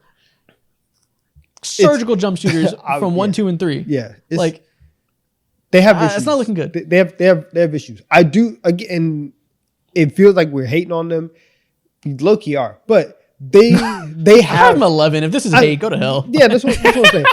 Deal with it. They have structural issues that they need to fix. And I think all of us have been saying for about 2 years now, they need to kind of strip it down, figure out clearly what their plan is. Because now the phase of let's just get talent in the building, build ourselves up, and then we'll do that. That's fine. You have the guy that you have identified as is going to be the star in Zion. Now you need to actually figure out what works best around him and start crafting it towards that, and give up this idea of we will just talent our way to a championship, because we've seen that plenty of times in the NBA not work out in their favor. But Mo, what's your 5? We haven't even seen your 5 on this. Oh yeah. So real quick, my updated 5 is Cleveland actually number 1. I sent Nikhil a new list before we recorded the pod. Too bad you're in this. No, it's not. Yeah, you're locked in. You have to stay on this. Sorry, I'm not listening to that. We actually 11 Cavs, 12 Pelicans, 13 Suns, 14 Lakers, and 15 Indiana. Those didn't change. No, it's confusing now. You gotta stick to it. No, it's not. I'm not saying that. You can make that up in your own rule, but that's what I generally have. I have the Cavs at 15. I'm at my bad at 11. See, it's confusing. Look at you. You don't know. You don't know. No, I said 15 because I was. Oh my God! Whatever. But the Cavs have been one of the most Wait, my interesting bad. teams. I'm confused, legitimately. So who'd you push up to 10? Who would I push up to 10? The Dallas Yes. Mavericks. Okay. See, that's what the fuck. Okay, so Mavericks at 10, Cavs 11, Pelicans 12. Yes. Okay. Pelicans are at 12. Exactly. You got it right. Fuck up. I guess. So yeah. So to make this simple, we can just talk about the Mavs, I guess, right now. If you guys- shit! what? Oh, the Suns. Is that You have what the you Suns guys at are for? 13. Yeah, I was gonna wait. blasphemous. I was gonna wait. Let's talk about Blasphemous. Yeah, let's talk about it. Why? Because they've been No, they've good. been- Yeah, After they've we been wrote them cooking. off, they've been good. They've been cooking over the last few games, but as of now, I still need more time to understand how good they can be before I put them in that top 10 category, because it's kind of like a prove it to me section. Now they do have Devin Booker, who is arguably like a top 10, definitely a top 12 NBA player, and Kevin Durant is Kevin Durant. Nothing needs to be said. And this is the best stretch that we've seen them be on in this new Bradley Beal era. I just need to see a little bit more before I put them on that upper echelon. Now that I think about it, maybe I should have had the New Orleans Pelicans not, I'm saying, next to them necessarily. But with that being said, I still feel comfortable with having them at 13 because I just don't have room for them in the top 10. Like Luka Doncic is Luka Doncic, and all those other teams are well deserved. They're 25 and 18 right now, currently the 6th seed. Bradley Beal isn't back for 13 games. He came back for 2, got hurt again, but he's been back for 13 straight games now. Good. They've won 6 straight of those 13. They actually won In that tonight against the Dallas Mavericks. They've won 7 straight. In that Wow. time, my numbers from yesterday, so the numbers haven't accounted for that win. They're second in true shooting percentage. As you'd expect with those 3 ball handlers, they're just fucking top to bottom, laser on offense. 27th in offensive rebounding, though. That remains an issue. And 26th in rim volume, which is an issue. But obviously they're first in mid-range volume like you always are when you have KD and Devin Booker. Yeah. And they're 10th in unassisted field goals. So as you expect, 3 ball handlers getting their own shot, playing that type of ball we've seen from KD teams over the last 5 years, and they're first in pull-up shooting percentage. They've been exactly what you think they'd be in this past 13 games when they have all 3 ball handlers. It's been just like those Nets teams, just like the Suns last year when they first got KD, just like they were before they got KD even. Like a jump shooting team that has lethal jump shooters top to bottom. We'll see what their defense nets out at. We'll see what their offensive rebounding is. Like their offensive rating hasn't been that high in this time. They haven't been top 3 or anything because they've had some turnover issues, had some offensive rebounding issues. But again, 7 straight wins. Like they're showing the formula works with this lineup. 13 games is not a small sample size. Yeah, and if Grayson Allen is going to be playing the way that he is, like they have their 5 that is actually, and we knew this coming in that they were going to be a top heavy team. They were going to rely on their top guys, and it's just funny that Grayson Allen has like kind of ascended into like a key part. Like when people were talking about like the Suns trading for anybody, I saw people talking about like if they trade Grayson Allen, we're rioting. Like people were ready to fight about Grayson Allen because of how integral he's been to this team. I listen, we wrote them off. Or at least I wrote them off. I think last episode or the episode before, and they have been good. The Rucker Park basketball style has worked, and good for them. Yeah, they deserve to be in the top 10, especially because now that they are putting it together, you know that they have the talent to do some stuff in the playoffs. 100%. It is my MO to not overreact and preach patience. Sometimes I preach patience with Adrian Griffin and I'm wrong and he deserves to get fired 40 games in. That's fine. But sometimes when I say preach some patience with teams like the Suns and they get healthy and they'll cook like you expect them to, that's why you don't overreact whenever there's clearly other factors that prevent them from being as good as they can be. I'm still waiting on the downfall though. Know that. This is an apology. I don't expect them to win the finals, so I'm with you. I don't think it's going to happen. Side note, Devin Booker had 46 tonight on Jesus. 17 from 23 from the field. He shot 74% from the field, bro. Okay. And KD just had 44 a couple nights ago and had a game winner. Or go-ahead shot. I don't think it was exactly a game winner, but like he's been cooking too. Like it's working, right? Like we're seeing you have 2 top 10 players. Bradley Beal, we've talked about the fit being wonky. None of us really loved the trade when it happened. I think I was the highest by saying I see the vision but don't quite love it. I think either way you feel about that, you're right to an extent. Mm-hmm. It hasn't been the best fit in the world, but they're winning off of talent. They're making it happen. The talent will win out to a certain extent. Yeah. Yeah, they'll figure We it all out. have the Mavs at 12. Interesting. Oh no, I forgot. You change your list. So you have the Mavs at 10. Luka's Luka, man. I cannot go ahead and discount that. We all understand why. Yeah, that's fair. I get it. But also, I don't know, Derek Jones is Derek Jones. You should have said Tim Grant Hardaway. Williams is Grant Williams. Grant Williams is motherfucking Grant Williams, I'll tell you that. Yeah. Oh my goodness. That's a whole nother conversation. Yeah. I was with you. I had them. I started making this list 2 weeks ago, and I had them up that high. The Suns catapulted them, obviously, and I think the Heat catapulted them. And one more team that's in my top 10 now instead. I dropped the Mavs to 12. I buy in on the Mavs come playoff time for the same reason. Luka's Luka, Kyrie's Kyrie, Derek Lively is massively impressive. I just think outside of that, they really, what I've been saying all year, same problem with the Warriors. They need athleticism and oomph at the forward position. They need an Aaron Gordon, which is, everybody needs an Aaron Gordon. It's hard to find that. It's not, just no Aaron Gordon's readily available. Well, there might be in Jeremy Grant. We'll see. But they need another big wing who can provide them athleticism, punch attacking the rim, punch defending the rim, mobility with size. Like, they need one more piece for me to really take them seriously as a defense. Yeah, I can agree with that, man. Seeing Grant Williams just be so pitiful over the last how mean 15. He was good for like 10 games, word. bro. He was good for 10 games, bro. Even he knows he's like not been good so far this season, or for a chunk of the season. It's just like it shoots so much down, and like he was supposed to be one of the glue guys who kept the defense together and communicated offensively and all. That's when you know that you're down bad, though. I like Grant Williams, right? He plays with a lot of heart. I don't hate him, and I would like to have a guy like him on my team. But if Grant Williams is your biggest offseason signing and he's the one that's going to hold everything together, that kind of is a red flag. Like Grant Williams should never be in that position to be the one thing holding your defense together. You know what I'm saying? The most embarrassing thing that could ever happen to someone, especially as a man, bro. At the end of the Celtics recently played the Mavs, and Grant Williams tried to shoot a basically half court shot. And Jason Tatum sent that shit to hell and was talking the craziest shit. And I think off the top of my head, I think Grant Williams fell to the ground too after he got his shit swatted from behind. He was just smiling the whole time. Grant Williams is a smiler. Yeah. Oh he will show teeth. That is he'll do that. Just so bad all around. But I guess we could go into the next 10. Yeah. The Cavs. I have the Cavs 13.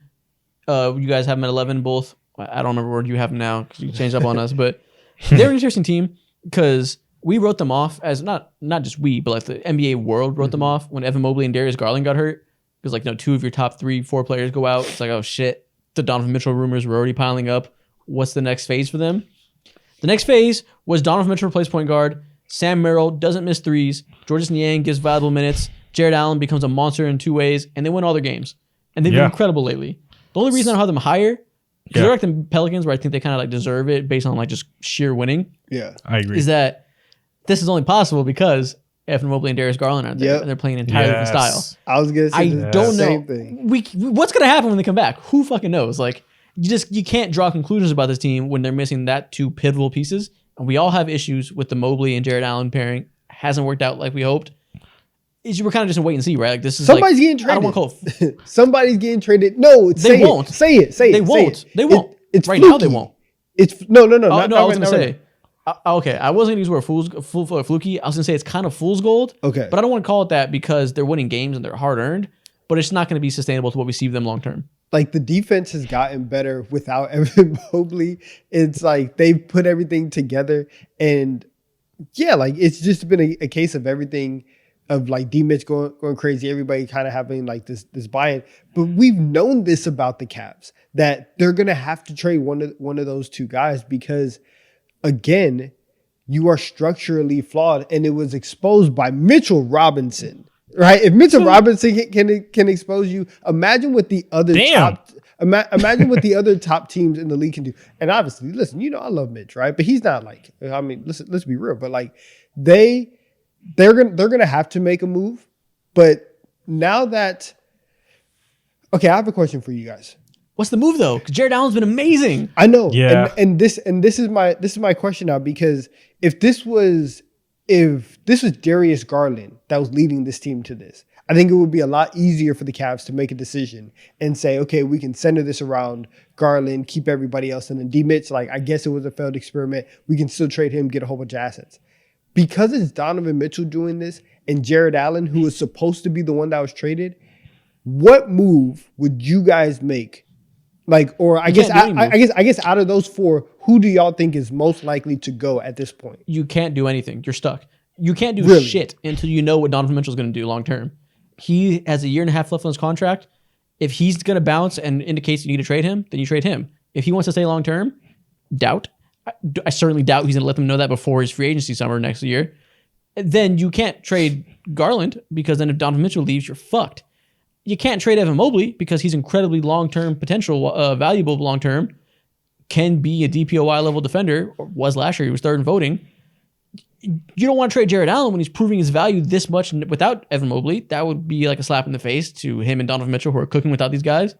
They're stuck. Yeah, exactly. That's tough. Side note, FYI, this list right here that you guys see on the screen for me is correct. But yeah, I agree with you, Isaac. They cannot act too fast and not pander, my bad. They cannot act too fast and just try to make a decision, because you have to still get a grasp of how far this front court duo of Jared Allen and Evan Mobley can get you.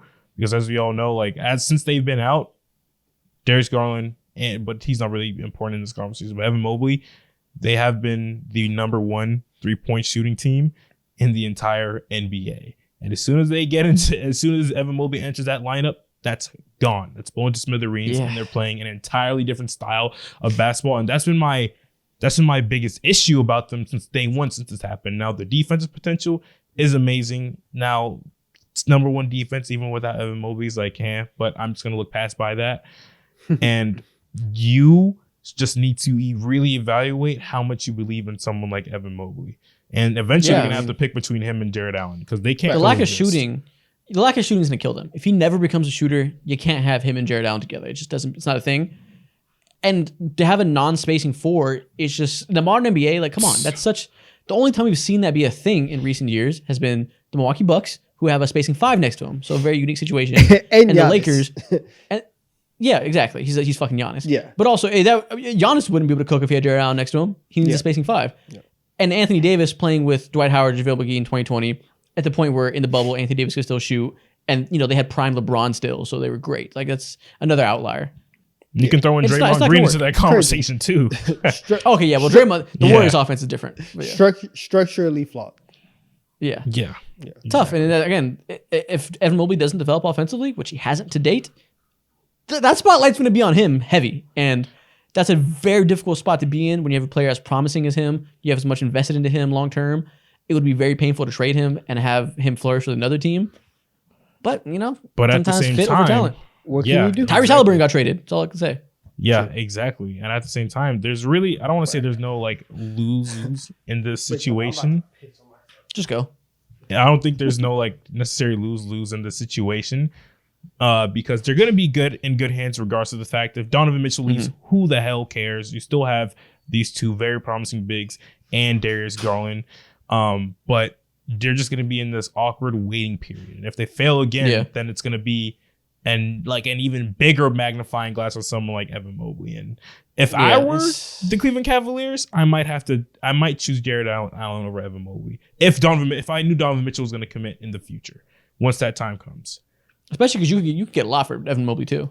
Yeah, like trading Jared Allen probably makes the most sense because he's like 25, turning 26 soon or whatever the case may be, and you already know what he is going to be as in the future. But for someone like Evan Mobley, you're not 100% sure, and he's already solidified already this young as one of the best big men defenders in the entire NBA, and it's a complete gut punch, like you said, to know that, you're the team that had this guy and you traded him instead of trading for the worser player on your team. And that could be like a similar situation to, obviously on a lighter version, to what OKC did way back in the day when they had James Harden, KD, and Russ and all sort of stuff, except this is like the front court version of that on a lower level. So I guess it's not. All right, man, that's enough Cavs talk. We've blabbered on them. Let's move on to the top 10. Oh, my 10 up first. Okay. At 6, I have the Milwaukee Bucks. 7, the 76ers. 8, the Phoenix Suns. Had to put way more respect on their name than you did. 9, the Miami Heat. And 10, the New York Knicks. Okay. Respectable. How do we feel? Respectable. I think the 76ers are a little bit too low, in my opinion. Oh. I get the want to move the Bucks lower. They are the 2 seed after all. So like as much issues we have, as much as we talk about Adrian Griffin being fired made sense. They are great. There's no reason to put them below the 76ers, I think. But I respect it. I think the 76ers are great.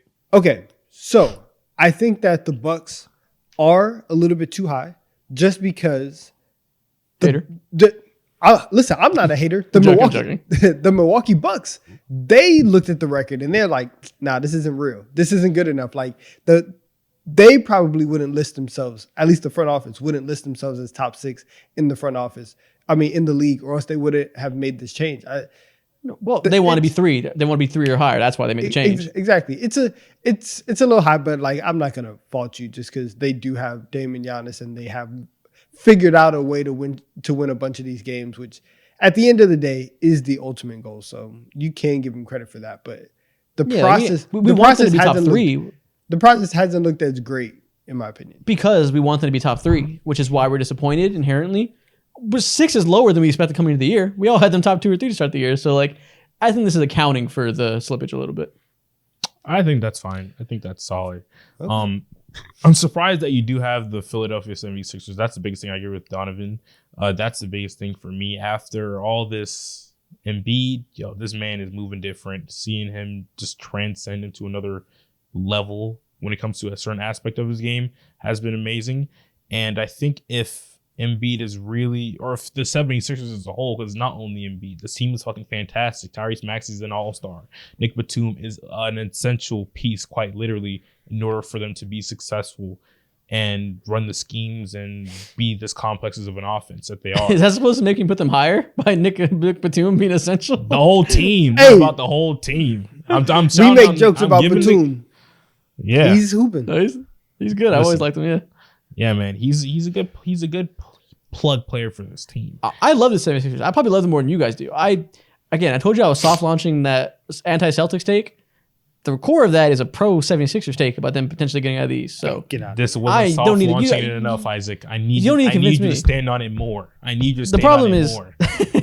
The problem is nothing to do with the Eastern teams. There's just fucking 4 incredible teams out west that take up 5 of the spots, and we know the Celtics are top 5. So it's just a matter of there being a lot of great teams, not really about the 76ers at all. I think they're fantastic. Okay. Yeah. I guess so. I guess this is just a bigger conversation to have with the rest of these teams. So I guess we can see the next 5. Let's see what you guys got. There we go. So at 6, I have Oh my God. What the 7, fuck? That is blasphemous. Let me finish. Can't hear, folks. No! What the hell? 7, I have the Minnesota Timberwolves. 8, the Miami Heat. 9, Knicks. 10, Cleveland Cavaliers. So first thing that I can talk about is, I guess, the Minnesota Timberwolves. I don't care about that. Or you don't care about Me that. neither. You care about I know. I want to talk about the Oklahoma City Thunder. I promise we will get to the Timberwolves. Why are the Thunder not top 5? I can't put the Thunder top 5 yet, just because I don't believe it just yet in the playoffs because of just size reasons. That's quite literally it.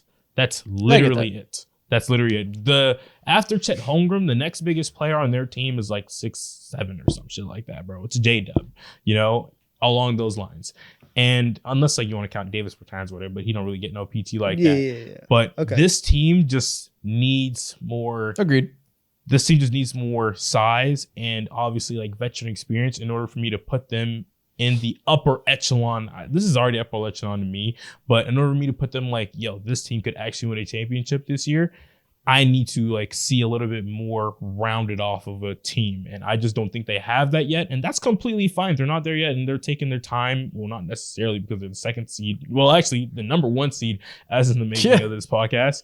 And so I really wanted to put them number 1, but I just feel like genuinely, if they were to run into any of the other teams that I put above them, they're getting ran. Ran? Oh my God. That's what? Ran is disrespectful. I agree. That's disrespectful as fuck. I agree. Blasphemous, in fact. Blasphemous, yeah. I mean, That is blasphemous. Ass. Yeah, that's a bad take. Ran is crazy. I agree that it's an issue. I don't think that's a power rankings issue. I think it would be an issue like if they had to play the Nuggets. That would be troubling, to say the least, for Nikola Jokic. That's fair. That's fair. So I get it. Yeah, again, when we're talking about these top teams, you have to, it's splitting hairs. So if you did matchup based, I get it. That's not insane. I just think 6 is too far to ding them for that. I think a very specific matchup based issue isn't nearly as important as the fact that they have a top 7 player in the league, a top 5 defense, currently the 6th offense, but it's been top 5 all year. Yeah. A budding second star in J-Dub. Chet Holmgren's one of the best rim protectors in the league, and a stretch 5. Like, they have all the makings of an amazing team and have done nothing but win and show that they're amazing all year. And again, I understand. I think the size is an issue too, which I think they'll probably address in the coming trade deadline. Definitely. It's a bit far for me to put them down for that. Yeah.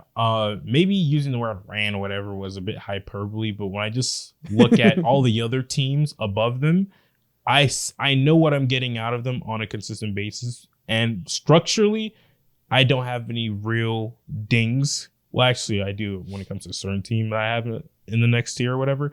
But for OKC, they just aren't fortified as a team just yet. And they are just a piece, max 2 pieces away from becoming that. And yeah. I don't know if the Timberwolves that much higher, but I think 7's a bit disrespectful for, it's a power rankings and they've done nothing but win all year. They've done nothing but be consistent at the top of the conference. I mean, I guess I don't believe that's disrespectful because I still see what they are. And from what they've shown me when it comes to the humps that I expected them to get over, they haven't been able to get over. They're still one of the worst not one of the worst offenses in the NBA, but they haven't been fucking great. They're in Lakers territory, quite literally. Over the last 15 games, they've been like mid. And they're 19th for the year. Slipping. Not great. Yeah, exactly. They've been slipping. And in terms of just like seeing my expectations for them and not seeing them be met, which is, Anthony Edwards, can you take like not that many mid-range shots? Because no one talks about this, but you're one of the worst mid-range shooters in the entire NBA. He's shooting like 37% from there. He's quite literally one of the 5 worst mid-range shooters. And it looks pretty. I fucking love seeing it. But that's like a real thing. Are you going to have to rely on Mike Conley, old ass 36-year-old, to consistently be the not babysitter necessarily, but he's like the fucking guardian, bro. He's a parental guardian for this team whenever shit goes haywire. And we quite literally saw that when, again, I guess now we can talk about it. Cat just put up 60 points or something like that, if I remember correctly. Yeah, he put up 62, and they lost to the Hornets. Yeah, you say you have your expectations not be met though offensively, but defense exists and they're by far number 1. So like they're 31-13. So like I know the offense isn't ideal, but it never was gonna be. Like I think 19th isn't horrible for the team that's a number 1 defense. Like if they were a top 10 defense, they'd be the best team in the league by far. So like how can your expectations not be met from a team that's been the 1 seed all year? My expectations specifically pertain to someone like Anthony Edwards, who was supposed to make that leap, and he has made a leap, but not the leap that a lot of people made out to be that he was going to have. Yeah. Because if someone like Chris Friend still relies on Mike Conley to settle the offense down, that's a major red flag. And that's not me digging Anthony Edwards. Yeah, it is. Because if Anthony Edwards was supposed to be that guy, then you shouldn't have to use Mike Conley as a crutch. Now I understand. That's what he's good at. That's Mike Conley's role in the league. Like, he's the point guard. That's his game. So it's not like it's a negative. That's Mike Conley's inherent value.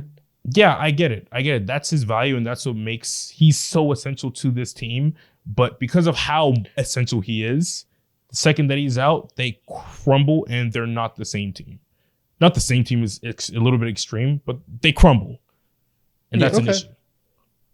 Okay, I agree. I'm not super high on their offense either, so I understand it. It's the same thing. I understand your complaints with both these teams. I just think it's a bit too low to ding them for it, but I understand. Yeah. All right, here we go. So I have the Pelicans at 10. I have the Knicks at 9. I have the Suns at 8, the Bucks at 7, and then I have the Timberwolves at 6. Woo, we are an anti-Timberwolves podcast today. Let's go. Where are the thoughts? Same thing. I think Timberwolves deserve to be a little higher. To power rankings, the nature is what they've done this year. Yeah, not necessarily projecting. So I get it, but here's I understand there's going to be some projecting. It's not even kind of projecting. They started off because of their defense and because Anthony Edwards was knocking down every mid-range shot he took. They started off very much ahead of the pack, and they have come back down to the fold. They have come back down to the fold.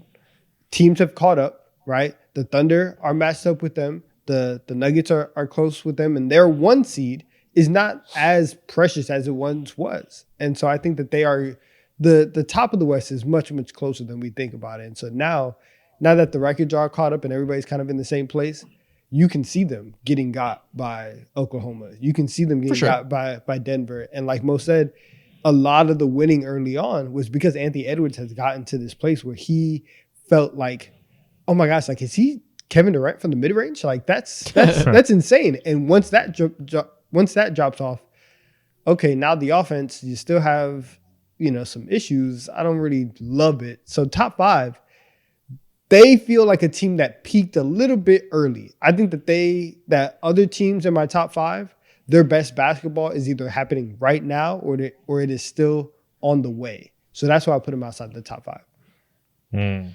I get that. I just think that's a bit dramatic. I don't, they haven't been bad. The other team's just been great and like things stabilized. And everybody has ups and downs. And the fact that they're down is still, they're 6-4 in their last 10 as the worst stretch of their season. I don't think it's necessarily like they're falling off. So like, when you say peak too soon, I think they're fine. It's just naturally there's going to be ups and downs. I wouldn't say peak too soon, but still, Isaac, I think you're wrong. My brother, they lost to the Charlotte Hornets last night. The Hornets just lost to the Detroit Pistons today. You can't get away from that. You lost to one of the worst. I like to call that an overreaction because that is one game and it's a weird circumstance where Anthony Edwards was sick and he wasn't playing well, and Cat had 62 and played a strange style of basketball that is not representative of what they do every night.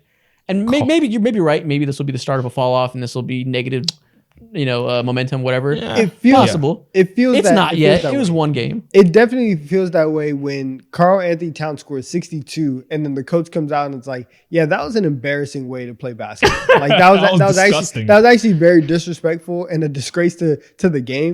Like, why do we do that?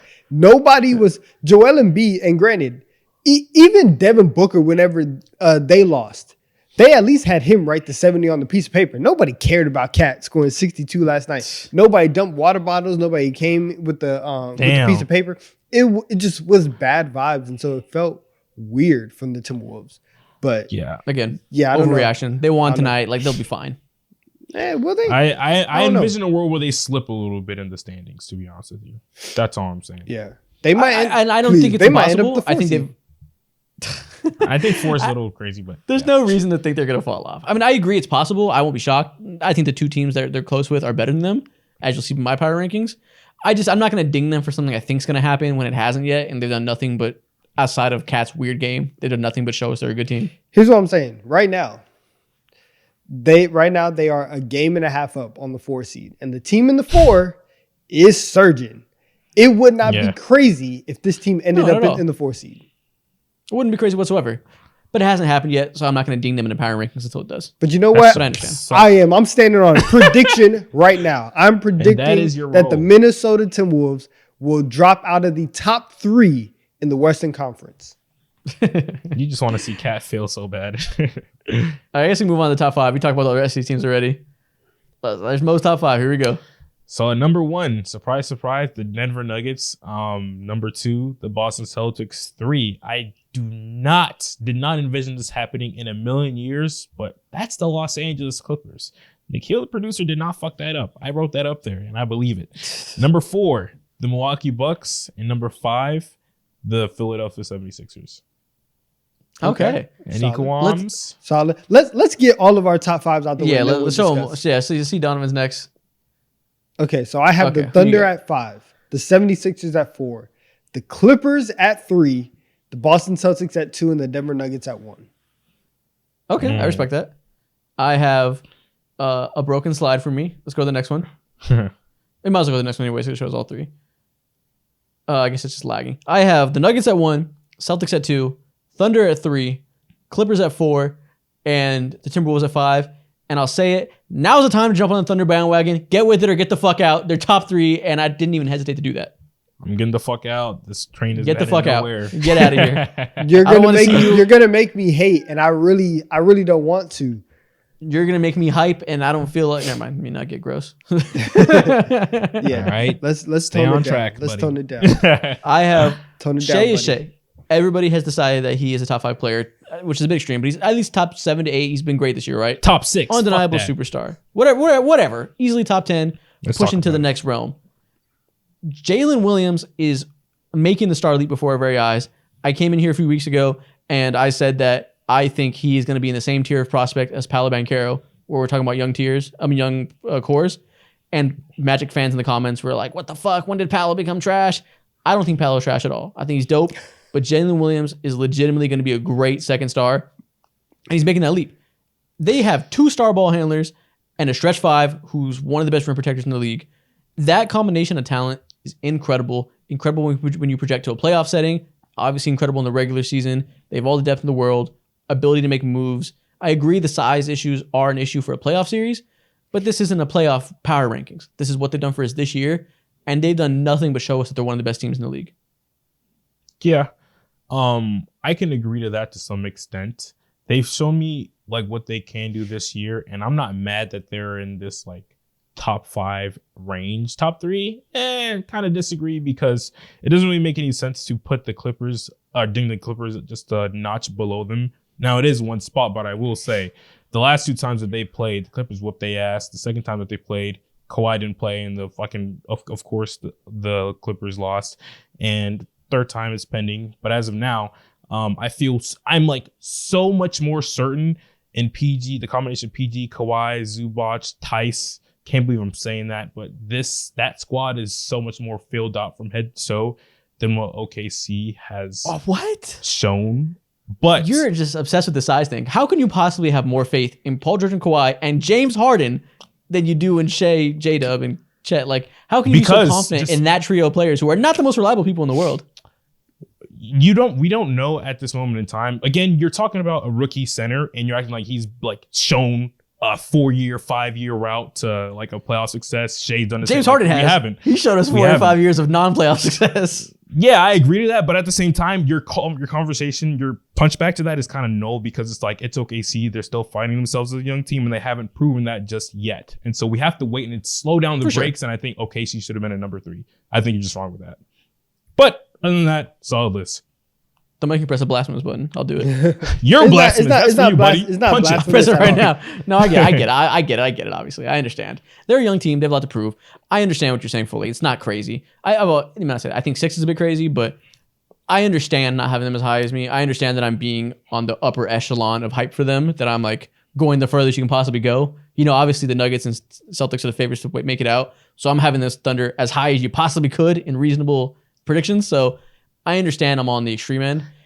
I'm just like, I don't want to wait. I don't want to be the last one to see this coming when they're very clearly showing that they're going to be the next great team. So you want to be the first one? Yeah, because I think they've shown it, and I think it's directly translatable to the playoffs. Obviously, like I said, Chet's a rookie, and they need to get another big that can play next to him. Like I think they should get a Kelly Olynyk. They need to make that move, whoever it could be. I agree. But at the end of the day, the real point that I have them so high is this isn't a playoff power rankings. You know, it's not a projections. It's just off of what they've done this year. And from beginning to end of the Clippers have been great as of late. They've surged their way back up. The Thunder never had to surge their way back up. They've been great from start to finish. So I think they've earned the right to be, labeled as the second best team in the conference. But at the same time, you can't have that conversation, say that they've earned the right, because the Clippers had literally restructured basically their entire team and scheme. And with that, I have a 4. I have a 4. That's not. I know. I'm acting like you had him at 15, but fuck it. This is the thing. This is what I do, bro. Goddamn it. I talk about the bullshit, and I still just don't think that's right and that's fair necessarily. But I'm not going to kill you over it. You're equally as good. The Thunder have 2 more wins. I think they're just as good. I have them super close. It's just like they've earned it. Think about what you just said. That the Thunder have 2 more wins, and the Clippers started off the season mid. They traded for James Harden, lost 6 in a row, and now they're only 2 wins behind the Thunder, who are in contention for the 1 seed. There's a very serious possibility that this iteration of the Clippers ends up being the number 1 seed, and that's crazy. That's actually wild. And the fact that Kawhi has come back and he is cyborg Kawhi, he's hooping on all cylinders. James Harden has taught Zubac how to efficiently run the pick and roll, right? All the bigs in Clipperland, they now know what it means to have the ball pass to them in the perfect spot. Paul George doing his best Erykah Badu, right? Mixtape, whatever it is. He's doing all of it. He's doing all of it every single night. It's like they have clicked from the moment that losing streak was over.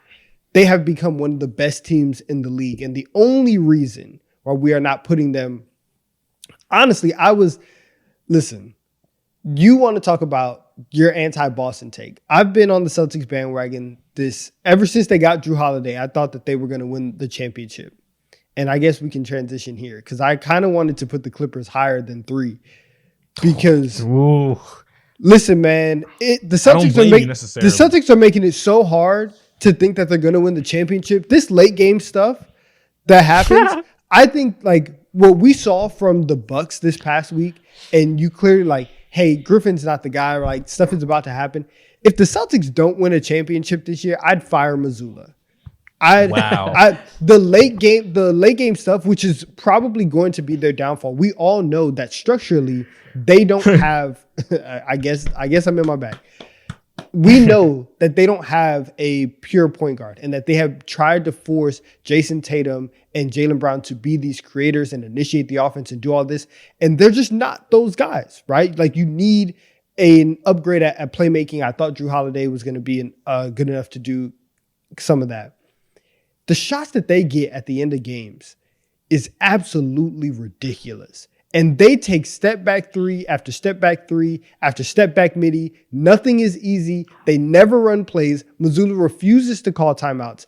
If they get into a 7-game series with the Nuggets and it goes to a game 7, if it's tied with 5 minutes left, I'm putting my mortgage. I'm taking out a mortgage. I'm putting it on the Nuggets because I get scared watching Celtics games down the stretch because I have no idea how like they're gonna execute.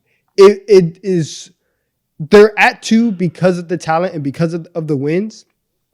I do not feel confident right now in my pick for them to win the championship. I'm gonna stick by it a little bit longer, but I don't feel great about it, and I kind of wanted to move them down, but I gave them a little bit more respect. Damn. That makes sense to me. Yeah, I mean, again, I'm going to bat for the Thunder and stuff, but like I have one spot. Like it took me a while to debate that, so like I understand putting the Clippers at 3. I'm not mad at that. I understand putting them at 2. I guess the difference is you're saying that they're so close to the Thunder despite starting slow, and it's like they've clearly been so good. But I'm like, well, the starting slow matters. I'm not going to pretend that it didn't exist. You know, does it though? But like, it's a new iteration of this team, though. Like this. No, I get it. Right. That's why they're 4. But I'm just saying the Thunder didn't have to go through that. So like, I'm not going to ding them and pretend that they haven't. Again, I'm big on like these teams earned it, and they've done nothing but show us to this team. So I understand this team and the Clippers has been amazing after they were not. The Thunder just never had a not phase. You know what I mean? So but this is it. Like if you were grading the season, then you would say like, okay, like you guys probably got a B because there were 25 games in the beginning where you guys weren't kind of trash. But the power rankings of like this is who you are now. Then like the Suns, right? The Suns have been fairly mid to below average the entire year. They've won 7 in a row, and now they're in your top 10. And the Clippers have done this for nearly 2 months now. And with this iteration of the team, they rarely lose. They beat the Thunder every time that they play them, and it's like they probably should be higher. No, I get it. Again, it's higher. 1 spot. They're 4. So I act like yeah. I don't have the Suns top 5, you know, because I'm not basing it off just the last 10 games. Because like even when the Suns were mid, they were still within striking distance. So this winning streak has them up to the 5 seed. So like I have them appropriately ranked in the top 10 because you know they're 5th. So like you know what I mean. It's really just I'm just giving respect to a team that never had a down period. I'm a biggest fan of just giving a team kudos and just spreading awareness like, yo, these motherfuckers have made the leap, and OKC has. Not batting or shaming them whatsoever. They've done things that I wasn't 100% sure that they could do. Still have questions, and they've like earned their way when it comes to winning. But this season, I still just had like roster questions for them. Yeah, that's literally it. They have 1 fewer loss than the Clippers do. Yeah, and I'm not 1 spot difference. It's super close. Yeah, and I'm not like into the wins or losses right now. I'm just thinking about like what have you done and how impressive is that? And I just would put the Clippers a little bit higher. But again, The OKC Thunder are here. They are like that.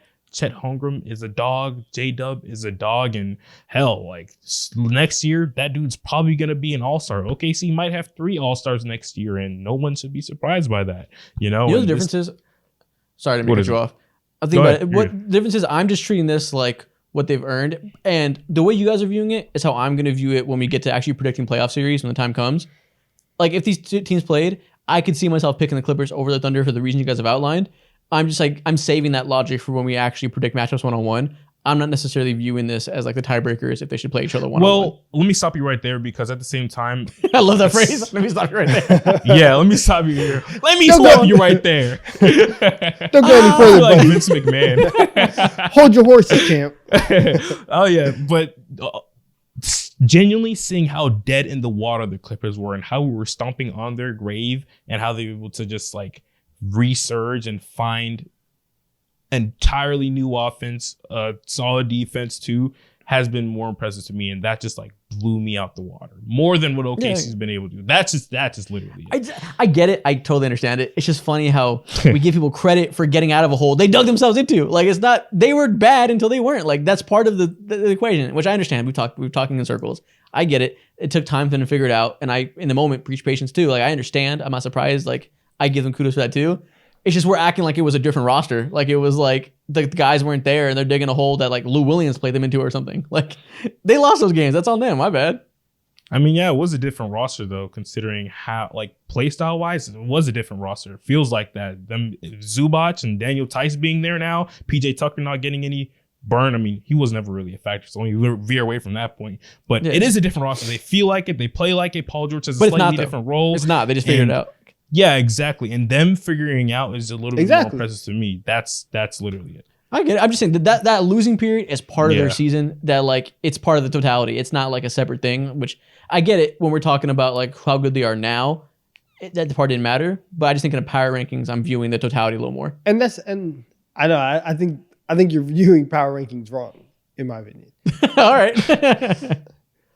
But I get it. Again, I had them 4. I agree with you. I think they're just as good. So like we're arguing over nothing. Wait, real quick, guys. I guess we can move away from this argument. Do you guys have anything to say about me putting the Milwaukee Bucks at number 4? I mean, it's too high, Nothing but there? like, Yeah, whatever. it's all good. We've talked about them. Yeah, if you believe in them, okay, but they are too high, in my opinion. I can't imagine putting them above the Thunder or even the Timberwolves. Just off That's of, very like, fair. That's the so season fair. they've had. I've said it several times. I'm gonna be the last one on the Bucks hill. I'll die with the ship. I'm just like gonna die with Giannis and Damian Lillard, so I understand. Yeah, Brother, But I don't think they've earned that spot by any means. brother, they called I'm Doc just Rivers to save their season. Like, they're down horrendously right now. You know, yeah, they can't be top 5. I can agree to that. Yeah, no, I can agree to that. My only thing was like, they got in my opinion, the second best player in the NBA in Giannis, and that's and I cannot put that dude any lower than that, bro. Sorry. Donovan, I want you to keep this in mind. Next time you feel like Mo's always siding with you, keep in mind he's siding with you for every debate this time. No, listen. Today has been very good for me. Like, I felt very validated by Mo being on my side. It's actually a big moment. Bro, this was my side. You came to me, actually. I made that point very clear. I thought we was in lockstep, and you out here trying to put us against each other. I didn't back you up. He's yours. Keep him. Hey, I'll stand 10 toes on my Trying to own. put black men against each other, and this is from you. We're having a pod race war. Nikhil, what side are you on?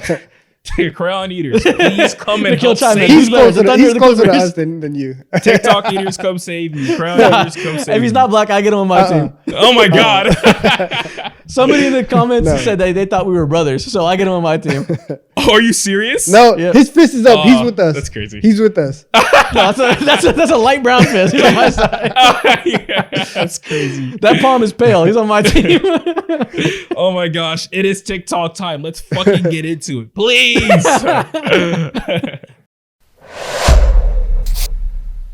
As always, we're going to start with the draft. Today, we're going to be drafting NBA lineups with only players whose first name starts with the letter D. We've done a few of these drafts with different names. I think we've done S, K, and maybe A. Yeah. It's pretty interesting. Get some different players in here we wouldn't normally draft. Yeah, man. I am excited. Donovan. Same. Naturally, Donovan gets the first pick, having a D name himself. I'm second, Mo's third. All right. Tragic. This is not a bad place to be third at, though. No, it's a great draft to have really not. third, so you better be thankful. All right, with the first overall pick, give me Dirk Nowitzki. Interesting. I did not think you were going to go there. That Wow. must be a team construction plot. Yes, give me Dirk at my 4. Okay. Let's ruin his plot, Mo. I see where he's going with that. I don't know if you do. Who you taking? Oh, second pick. Give me Dwayne Wade, the best player in this draft. Arguable. It's always nice you can get the best player at the second pick. That's it. arguable. Yeah, I don't is. like that you left him on the board, Donovan, but it is what it is. Anyways, third pick, go ahead and give me David Robinson. Okay. Oh, I forgot about David Robinson. Yeah, I need I his force. folded. Yeah. Best Ooh. player in this draft. Wrong, buddy. Okay, it's still debatable. Let's relax. Guys, I have the best Sure. player. Like, I have the All right, best buddy, player. relax. You can sit Whatever. down. No defense. And then at my point, go ahead No and give me threes. Damian Lillard. Damian Lillard. Okay. Okay. Makes sense. Love that. 1-5. Give me Dwight Howard. That's a great way to combat that. I like it. Okay.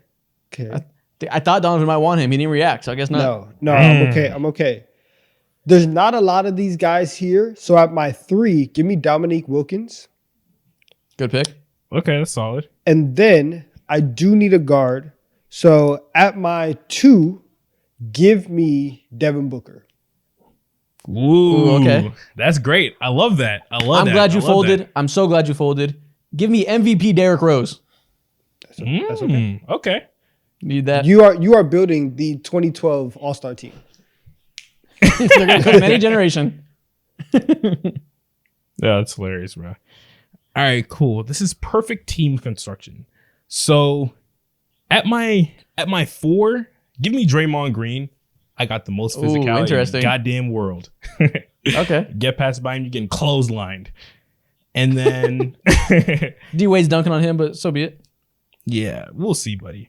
And then at my 3, go ahead and give me Donovan Mitchell. Donovan Mitchell with a 3. Playing My up. bad. I'm going to say my 2. My 2. Give me Donovan Mitchell. Playing up. Okay. Okay. Interesting. Okay, I'm in an interesting spot here. Do I go team construction or just talent? You know what? I need spacing. At my 3, I don't know if I want to do that. This is a tough spot to be in. I like this draft. You know what? I like this draft a lot. I need spacing. At my 3, give me one of the most slept on, underrated shooters of all time Ew. that I only know because of 2K. Give me Dale Ellis. Ew. Flamethrower. This man picked Gross. Dale. One of the best shooters of all time. All right. His first name is Dale. Can't respect it. A boring ass name. All right. At my point guard, give me underrated 2010s point guard, 2000s point guard. Give me Darren Williams at my point guard. And then at my center, give me Dikembe Mutombo. That's a good pick. I figured you were going to pick him if you didn't get Dwight Howard. Okay. I like that. That's solid. That's solid. Okay, where do I want to go with this last one? I can go a lot of directions here. Damn, I wish I had a little more time to think about this because do I want to go spacing or do I want to go defense?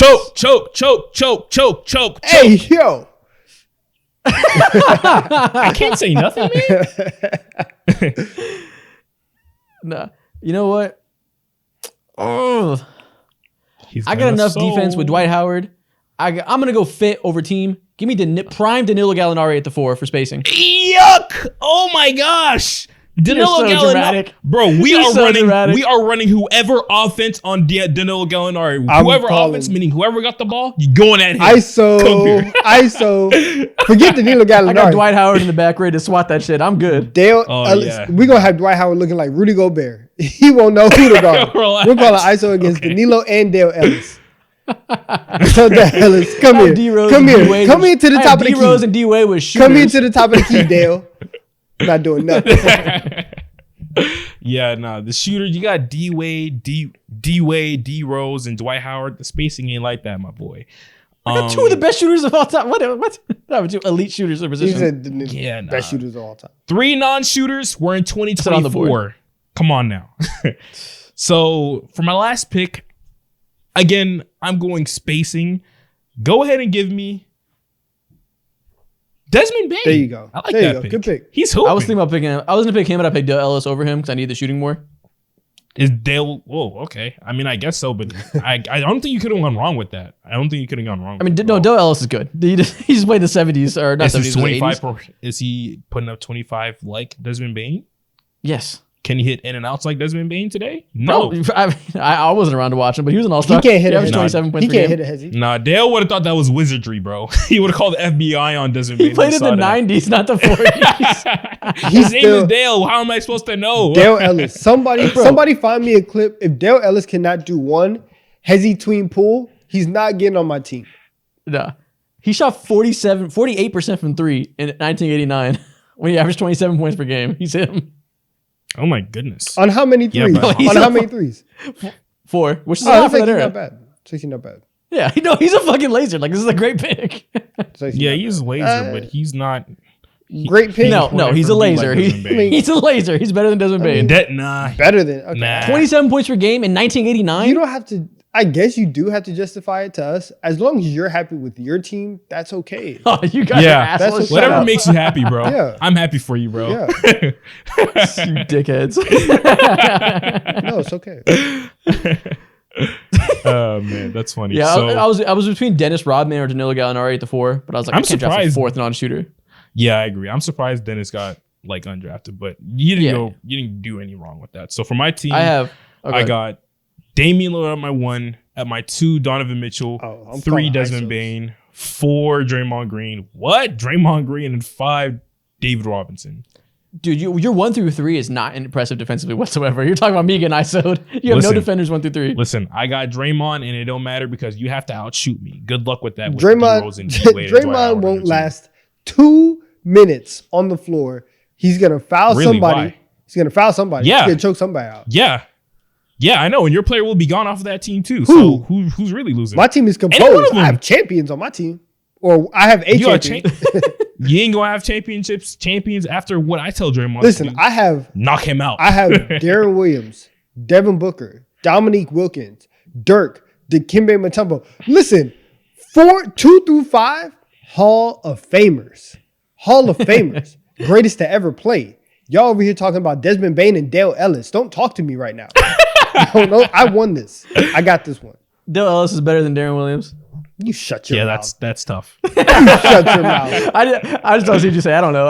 I'm not going to debate Dale Ellis versus Darren Williams. Because it's not a debate. You never said that name, Dale Ellis, until this draft in your life. I know him That's from 2K hilarious. from back in the day. I learned That's about him all from he 2K. is. Video game player. I'm gonna go tap in with Dale Ellis high. So I after know. this Dale, podcast, Dale I'm, Ellis, we don't 14-year want any career. smoke. We don't want any smoke, Dale. I'm Show you a tapping nice in guy. after this pod. On God, No, he's good. He's actually good. trust me.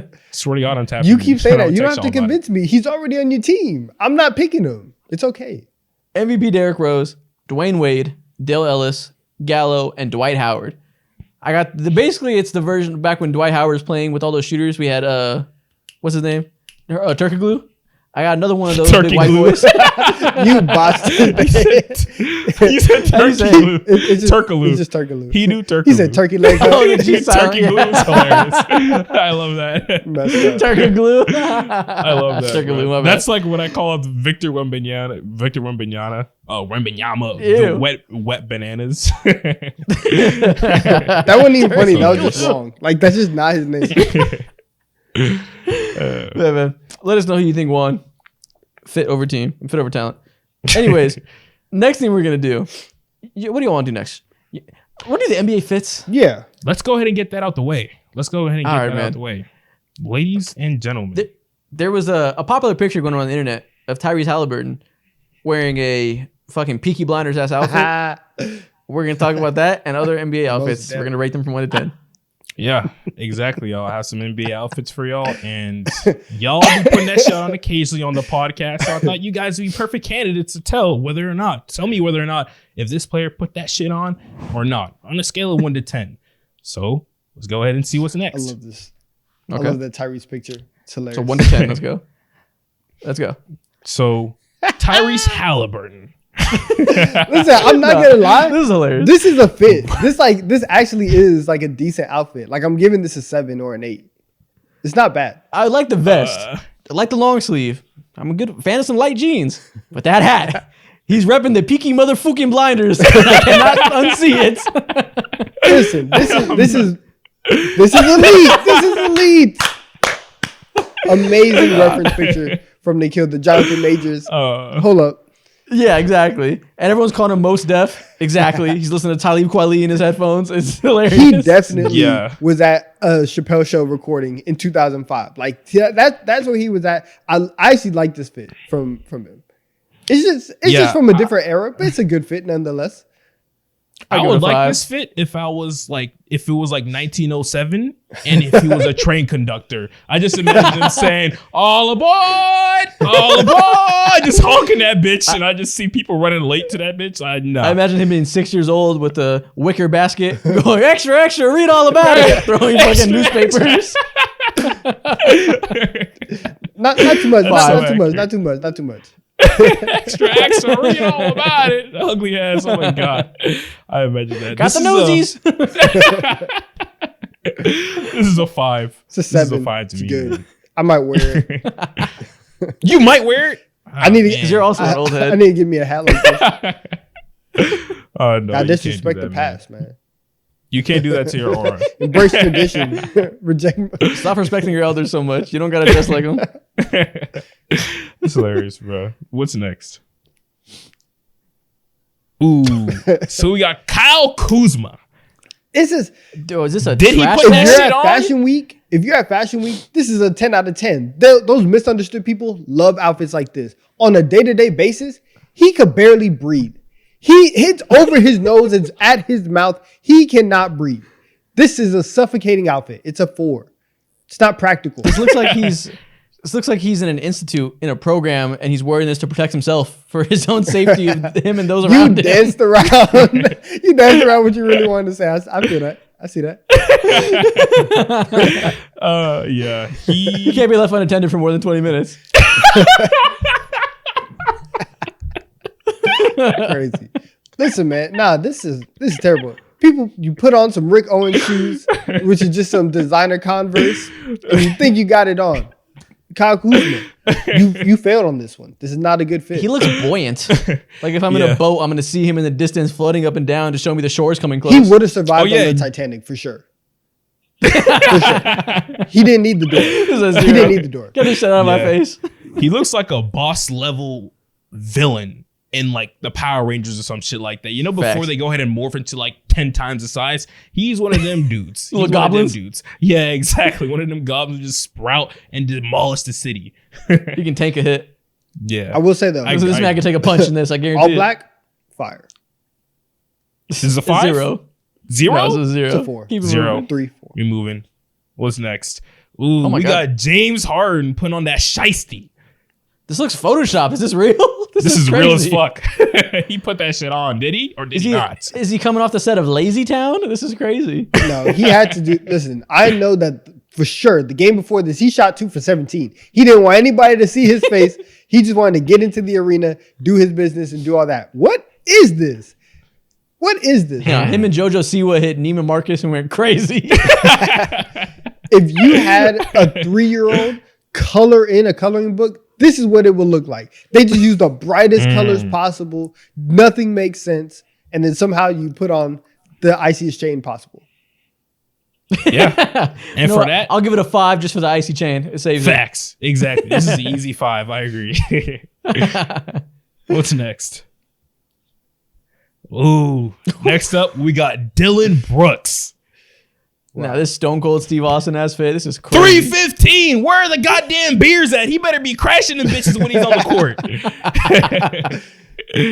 They're showing so much chest with the jorts. This is just nuts. I don't even know what to think about this. I'm still in shock. I'm still in shock. If, I had to like take a second to compose myself. listen, Yeah, if I if see Drewski this- lost 100 pounds, he would look like this. Honestly, I think I respect the bit. I think I respect the just audacity to wear this to a game. I might give it an 8. Yeah, prime villain era, bro. No one wore shorts like that, chest all out. I'd be terrified. I think he's gonna tombstone power drive my ass on the court, bro. Then that's what he was damn near doing. He looks like the third member of LMFAO. Wow, what a pull! As soon as I look that up, I'm gonna die. I already know. I will. He was shuffling. Party rockers are in the house tonight. This is crazy. I'm gonna give it an 8. Oh, You're old. an 8 is solid. Damn, he's not even that bad. But this is an 8. What's What's next? I'm sexy and I know it. Draymond Green. This is hard. Is it? Did he put that on? It's kind of fire. I don't know. I mean, the satin is kind of strange, but I respect it. I think looks he kinda showed evil. up for this on ring night, right? This is the first game of the season. He wants to put on a good impression. This is an Easter suit if I've ever seen one, right? This is Oh, this is on ring night? I think so, something like that. Oh, so it means he wore Celtic green after putting them in the dirt? Hard. Oh, that's Hard. tough. That's tough. Hard. That's a I'm giving it a statement 9. right there. I'm giving it a 9. It's too shiny. Damn. It's too shiny. Yeah, this has to be a 9 after that. I'm not gonna lie to you. This is It's tough. not a 9 in terms of looks, but in terms of insult, 9. And this is what Draymond Green is about. On the court, off the court, he's gonna get his insult off. Yeah, always disrespectful. I appreciate it. I agree. What's next? Ooh, Magic Johnson. Oh, the hard as fuck. This is tough. This is one aura. of the greatest outfits the NBA has ever seen. Aura levels off the charts. This is amazing. 10 out of 10. You don't know if it's good when you see it and you're like, I could never wear that. That shit is hard as fuck. Yeah. Like, I can never pull it off, but I respect it so much. 10. Listen, man. If Magic Johnson pull this out, everybody needs to be inside. No one can step out when he's looking like this, bro. He's snapping. This only everyone works that's- if your name is Magic. If you have Exactly. the gravitas to call yourself Magic and everybody agrees and then calls you Magic as well, you can wear this shit. 10. 10 out of 10. This is one of the 5 best oral pictures I've ever seen in my life. Facts. If I said call me Magic, you would laugh at me. It's a Say, who 10. are you? Exactly. If I put on a fur coat and said call me Magic, you'd fucking throw tomatoes at me. What's next? This is hilarious. Oh, next up we got Zion Williamson. Listen, he Oh is my known God, bro. to not have good outfits. This, once again, keeps his legacy alive. This is a 0 out of 10. I have no idea what this is. You're not fucking with the anime? No. You don't fuck with One Piece, No. Naruto? I've never This seen man has an never episode. put this shit on a day in his life. This is insane. What? Are you serious? He dresses like a 6th grader if you gave him 6th grader. He dresses like if you gave a 6th grader $5 million and said buy whatever you want. That's everything he buys is from the frame of mind of I am fucking 12. He's showing what he's into, man. He can't go ahead and be just...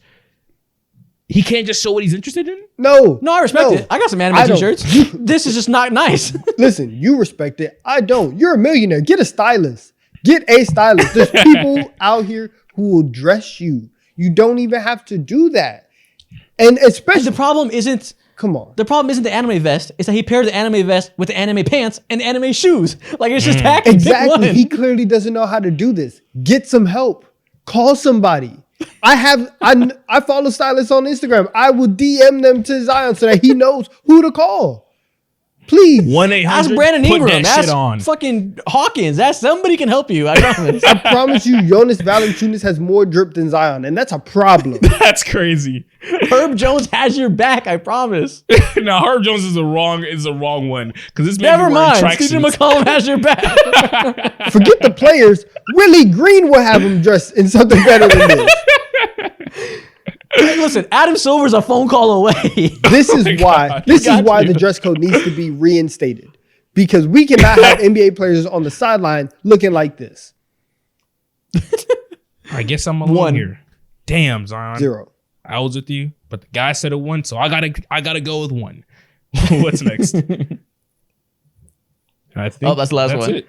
Love it. Yeah, man, this is so bad. Like the vest could be fine if you just wear some normal clothes outside of it. Come on, bro. I thought it was pretty hard, Zion. You're showing your self-expression, and I'm with that. Express yourself a little less.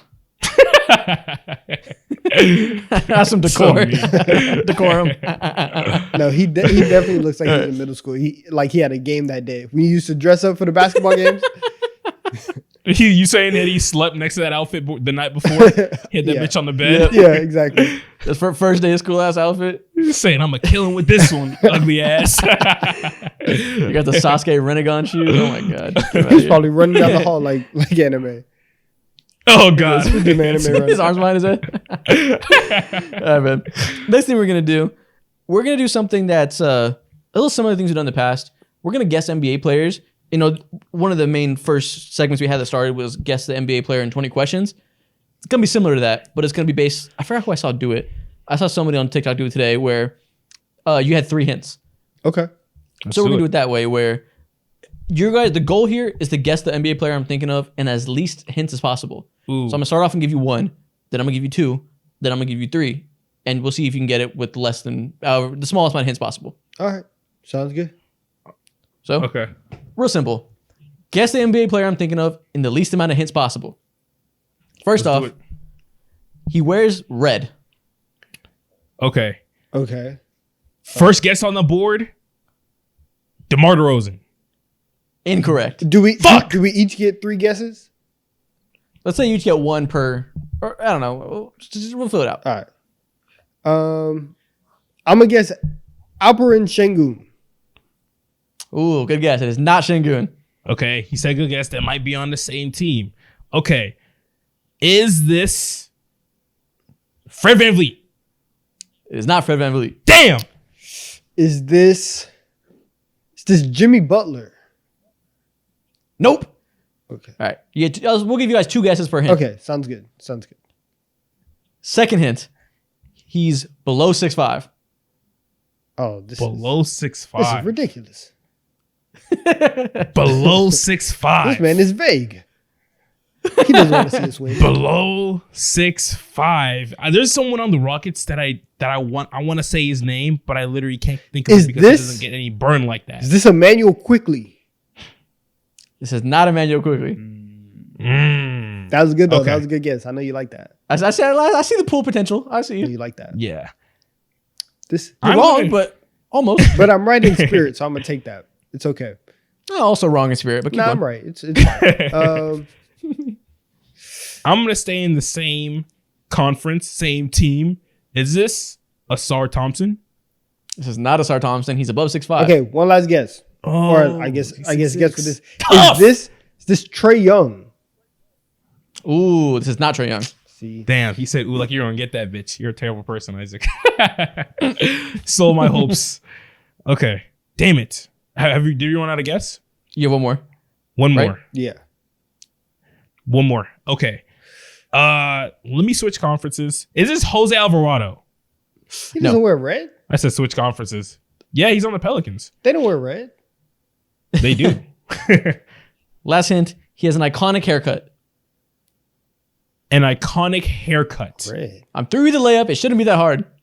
Red. Okay, Donovan, that means this shit has to be really bad. I know. Wait, I have to look. I said iconic. I didn't say I have disastrous. to look at teams. I need to know who wears red. Let me look at this. Yeah, nah, iconic haircut. In my opinion, this shit must be a disaster. So now that I think about it, Who? is this? Damn, who this could be? What the fuck? I don't know. Tick, tick, tick. I have no idea. Let's say to make it interesting, when I give the third hint, you guys only have 1 guess. Oh, wow. Okay. Okay. Now Yeah, I so- really have to lock in. Yeah, you better lock in. Now I really have to lock Okay, in. I got it. Who is it? I got it. Oh. Is this Jimmy Butler? Incorrect. What the He fuck? said under 6'5". Iconic haircut. He said under 6'5". Oh, is he's- this? Also, Donovan guessed Jimmy Butler immediately in the beginning. You suck. Is I this, don't remember that. You got 1 guess left, Donovan. Don't waste it. We're praying. Is this Kobe White? Incorrect. This is Alex Caruso.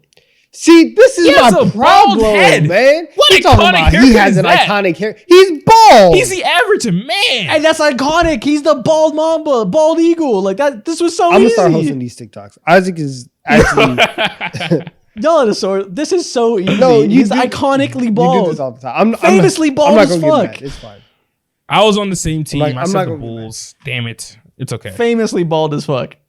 Okay, bald as fuck. God damn it. You're right. He is famous. He was bald in college, but damn it, Exactly. that was It's, not fair. it's supposed. What was I supposed to say? He's bald. That would have been so easy. Do you know feel how many betrayed. bald people there are in the league? We drafted He's the most famous bald in the league. bald lineups before. That's not a Most haircut. famous bald in the league. Very few of them were What a active title. players. What a title, bro. That's fair. All right, next That's player. terrible. First player. He plays in a big market team. Okay, Cam Reddish. No, not Cam Reddish. What a Damn. fool. This is Jalen Brunson. Yep, this is Jalen Brunson. There you go. Damn, Donovan, you like that? Say it with your chest. Way better showing than the Alex Caruso one. There you go. I don't Yo, play he did about his Jalen disgusting- Brunson. This is the guy. He did his disgusting the guy. celebration. Oh my gosh. Get me out of here. I had to fix my camera. Okay. Yeah. Next one. He is a champion. Is this Aaron He's a Gordon? champion. Oh my God, this is Aaron Gordon. Oh, I'm like that. I'm You like got that. a cheat sheet. I'm like that. You're I'm here a today. comeback. I showed up to play. How? I showed up to play. How? How, What a Sway? turnaround. Oh my God. You missed the easiest one possible, then you one hit quit the other two. That's crazy. I think that my showing over the last two shows that I was deceived in the first one by bald and haircut. If you are bald, you don't get haircuts. Yes, you do. You literally shaved off. You are bald, you don't get haircuts. What a debate. If you Is are bald- bald and you show up to the barbershop, they're like, come on, man. You can't come in here. He could Go have done this home. at home. No, they say this is the easy lick. I'm gonna shave your fucking I'll head. show you 'cause how it's to simple do as hell. And those are scammers. All right, next player. He is controversial. Draymond Green. Yeah, Draymond Green. Correct. Damn. That was so fucking I get a too that was easy hint up hilarious. front. That's on me. I made it too Okay. easy. I love that. I love here. that. We're It's a here. layup. I need an easy We're score. here. Fair enough. You get a freebie. Next player. He's controversial. I'll say it again. Is this Rudy Gobert? This is not Rudy Gobert. Okay. Okay. Is it John Morant? This is not John Morant. No. Ooh. Controversial. What players have been in news for some Is this vile shit? Anthony Okay, Davis? next. This is not Anthony Davis. Good guess. Not really, but okay. People go back and forth on AD. He's a very big part Yeah, of yeah. discourse. Oh, okay. It's on you though. Okay. You got one more guess. Is this Zion Williamson? This is not Zion Williamson. Good guess though. Oh my Hint number God. 2. He was a top 3 pick in his draft class. Wow. Okay. Okay, so I'm Is trying to this DeAndre Ayton? Ooh, no, this is not DeAndre Ayton. think. Is this Ben Simmons? No, this is not Ben Simmons. Damn, that was a great one too, Donovan. You That guys are was a great sniffing one, around. too. Okay. One more guess for this hint. Okay. Not Ben Simmons, not DeAndre Ayton. Could this be James Wiseman? It could be, but it's not. Damn. I'm gonna guess Jason Tatum. I don't think Jason Tatum's particularly controversial, so incorrect. Okay. That is tough. Last That hint. is, This guy is tall. so it's No, not I'll James get- Wiseman. Yeah, I'll say that. You know what that means. He's like Yeah. for an NBA player. Got you. Okay. Cool. All right. So like what? So there's Wemby. There's Chet. Is this Karl Anthony Towns? This is Karl Anthony Towns. Way to clutch it up. Big purr. We here. Good job. We here. Good job. Love him or hate him. You think he's the most talented big of all time. You think he's soft as shit. Whichever way, he's controversial. Good job. Listen, man. Good job, Mo. I never seen him get put in a headlock before in my life. All right, next up. Who is this player? Wrong one. I did the wrong TikTok transition. That's hilarious. Okay, he plays in California. Okay. Is this PJ Tucker? This is not PJ Tucker. First of all, amazing guess because that's a pull that Isaac would take, even though he gets no burn. Is this De'Aaron Fox? This is not De'Aaron Fox. Okay. It's not De'Aaron Fox. Is this Jonathan Kuminga? The cum bucket. This is not the cum bucket. Damn. This is not the cum bucket. Okay. Is this No cum in this bucket. Red Velvet himself, crazy. Kevon Herter? No. This is not my light skinned King Kevon. Dang. I thought we Next hint. supported black men over here. I guess not. My bad. He's a role player. Is this Cam Reddish? Okay. This is not Cam Reddish. There's no Cam Reddish on this list. I'm not picking Cam Reddish. I'm guessing him. I'm guessing 3 times. And this is Norman Powell. This is Norman Powell. Donovan, we got you, brother. There we go. My third hint was he looks like Donovan. This isn't me. You caught right. This You isn't caught me. right-handed, bro. The live stream chats say otherwise. They're racist. Exactly. Like there's no other way to put it. They are racist. There's no denying this right here, bro. Stop running away from it. Instead, breathe it. Accept it. Be it. All right, next up. Oh, wait, we can confirm this. Real Okay. quick. Go ahead. Confirm this is because about I to got be these some bull. guesses. This is hot about to be some and bull. spine. Listen, I got a crazy pull for you right now. So as soon as you said something, I might hit this bitch. Let's do it. Okay. He was he was not a lottery pick in the draft. Not a lottery pick in the draft. Okay, Cam Thomas. This is not Cam Thomas. Damn. Let's see. What was that? Wait, guess again, Mo. What I'm thinking. Okay, not a lottery pick in the NBA draft. Could this be Tyrese Maxey? This is not Tyrese Maxey. Damn. Is this Nikola Jokic? This is not Nikola Jokic. Okay. Okay, not a lottery pick in the draft. One more down. I need another. Ooh. Need another pick. I need another pick. Is this? I'm trying to think of. Well, I don't even know if it's a star or anything like that. Is this Şengün? This is not Şengün. Okay. I need another hit. Is this He's made all-star teams. Ooh. He's made all-star teams and he wasn't This is current, by teams. the way, right? Yeah, it's all current. Cool. Wow. He said he's made all-star teams. Okay. And he wasn't a lottery pick. That's tough. There's not a lot of those types of players in the league. Well, I mean, like they can still be like a first round guy. This is kind of tough though. Is this Paul? Wait, no. I was gonna say Paul George. But Is that's this terrible Jimmy fucking Butler? This is Jimmy Butler. Oh my God, that huge sigh almost gave me a heart attack. Thank God. I was stressed in this bitch. Come on, That was the last one. This is Jimmy There we Butler. go. we're like that. Yeah, We're like yeah. that, Mo. Yeah. We're like that. Oh my Yeah. God. What a pool. I love it. You guys got more than you didn't, so good job. Yeah. Usually these are a flop, so I'm so happy with myself. All right, next thing we're going to do a little old versus new, a TD3 staple. We're gonna get to some basketball talk. We've been playing a lot of games. We're talking about fits. Let's do a little bit of a light analysis. We're gonna Okay, grade. we'll do it. We're gonna say which NBA team was better, old versus new. Okay. So you know how it goes. It's gonna be a current day team versus the same franchise's team from a while ago. So I love these. Which NBA team is better, old or new?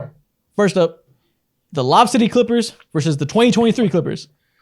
This 2023 Clippers would sweep that Lob City team, man. I'm sorry. Oh my God, Sweep? Yeah. sweep! Come on, Come on. prime Chris Paul, Blake Griffin. It's not an easy matchup. Yeah, and also Doc Rivers. He's making that worse. Deduct that, bro. Fair enough. True. I feel that, but DeAndre Jordan would jump over Zubac every single play. Zubac can't guard him. That is true. I think JJ Redick and Jamal Crawford would be in hell being attacked every time down the court by these big wings. I think I'm any sorry. one of these 4 guys on the screen would hate to chase JJ Redick around screens all day long. Just make Paul that George would run. be just fine. Yeah, He make get that PG's job or Russell Westbrook. Tell him run around, bro. Then he'll do that. Kawhi Leonard is feasting in this series too, bro. Matt Barnes is gonna act like he saw a ghost once Kawhi hits a winner and shifts his whole body to the other side. Yeah. Now I'm taking Lob City. What? I'm taking Lob Oh, City. you're Lob City gross was- to that. I'll go Lob City just because I think they deserve more respect in terms of talking about the NBA landscape over the years. They were a legitimately great team. They can never get it done because they continuously lost to champions. They were a great team that shouldn't be forgotten by history. 100%. Yep. Also, one of the greatest 3-1 very blown very leads nasty of on all 2K. time. Salute. They're very nasty on 2K. Very. Ooh, 2K13? Oh my goodness! Don't get me started. Come on. All right, next up, the 2018 Thunder versus this year's Thunder. This This is the Paul George and Westbrook very Thunder. clearly this year's Thunder. That 2018 Thunder was a disappointment. They got ran out the building by a rookie Donovan Mitchell. It's no competition. Well, what's the year they lost to Trailblazers? The 19. That's the better year, right? That's when Paul George was third MVP? No, 18 was the MVP year. Oh, okay. Well, just grab that. But Paul George is third in MVP. That doesn't move you? Nah. That doesn't matter because MVP Andre season. Roberson is right there, and he is the biggest zero on offense I've seen in my life. Yeah, listen. He's a great defender. Shea and J-Dub will have him in hell. Yeah, exactly. He's like a less evolved version of Lou Dort. He's like Lou Dort with zero bag. Imagine them defending each other, ISOing. Yeah, so that's the ugliest matchup ever. Stab my eyeballs out, please. Yeah, I'll go 2024 Thunder as well. Yeah, I'm going 2024 Thunder. I hate to say it. Same Though. I here. hate to say it. But this is a huge carry by Russ and PG. All right, next up, the 2013 Lakers versus this year's Lakers. A story and two disappointments. I'm going with the best two players, AD and LeBron, though. Yeah, I can't be wrong with that. I'm gonna have to go with this year's Lakers only because Steve Nash barely played, and they had Kobe work so hard that he tore his Achilles, messed up the rest of his career because of how bad this team was. It has to be this year's. Man. Yeah. This year's Lakers suck, bro. For as bad as disappointing as the Lakers were, they were firmly a playoff team. The Lakers are sputtering around 500, hoping to make the play-in. No, they weren't though. I don't think it's They that were easy. they were barely a playoff team too. Yeah. Okay, well, the play-in didn't exist, but they were a playoff team. I don't know, man. This is. I guess we can go with today's Lakers, but I don't feel confident picking them over anybody. Listen, I'm picking Austin Reeves over anybody any day. Give me him. I'm not even picking Austin Reeves over DeJounte Murray. Send him to Atlanta. Oh, man. That's hilarious. All right, next up, last one. The 2018 Pelicans versus this year's. Ooh. This is, I remember Julius Randle was a part of that roster. That's so crazy. And And he was good. And he had a good year with It them. was. is that Nikola Mirotic or is that Omer Osich? No, that's Nikola Nikola Mirotic. Mirotic. Okay. Yeah. What a pull. What a pull. Oh. I'm going with the old Was a Pelicans. Pelican too. But I'm going with the old Pelicans. One has an athletic freak that is a generational talent. The other has Zion Williamson.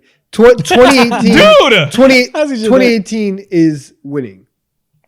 They might sweep. People forget about young AD. Young AD in the playoffs rose to a new level every year, averaging like 27 points per game. People talk about how Drew Holiday destroyed Damian Lillard in the playoffs that year. Anthony Davis is the big reason they locked Damian Lillard the fuck up that year. That was a monster duo. yeah, I agree. That team right there was genuinely nasty. Was this the year they had Rondo too? Yep. They're picking this version, the new versions of Pelicans, apart. It's not even close. Yeah. Valanciunas is going to be in hell dealing with young AD. Yeah. Jose Alvarado and Rondo are going to be throwing hands on the court, and I'd love to watch that. Facts. Scrapping.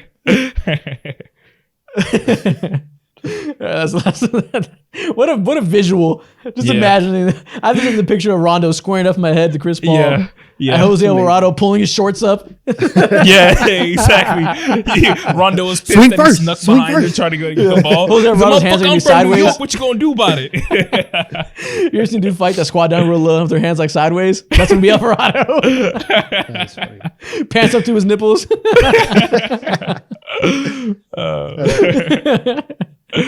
Yeah, that's great, bro. Brandon Ingram gonna be in a cut too, and he's gonna try to swing on somebody. So, Oh, facts. hey, Coming over the top. because of that, I might lean New Pelicans, bro. To be honest, In with a you. fight, yeah. was a In a mirror. basketball game, old Pelicans are washing them. New Zion is putting up stats that old Julius Randle was. That's all this was. Facts. Oh, that's sick. That is I'm sick. just saying. Damn. Just saying. All right, next up, let's move on to our tier list. I forgot we have to do a tier list today. Oh yeah. This time, we're going to put former number 2 overall draft picks into a tier list. Okay. So, do you guys want to do this based on how good they are or how they were relative to their draft How status good for they the are. team? Okay, so how good the career's Yeah. gone? Yep, I think that's fair. Okay. Yeah, so it doesn't matter about the original team, it's just how good they've done Yes. in totality. Yes. Okay. So, let's put these NBA number 2 draft picks into a tier list. First off, Kevin Durant. S tier. S tier. Greatest number 2 pick of all time. Exactly, and there's no conversation about it. He is one of the 15 best players probably that we've ever seen touch the court. When it comes to straight up talent, he ain't one of the greatest though, but he's like that.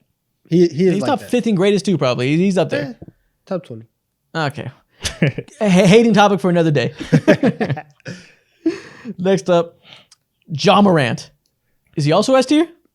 He's certainly not S tier. Not A tier yet. I agree.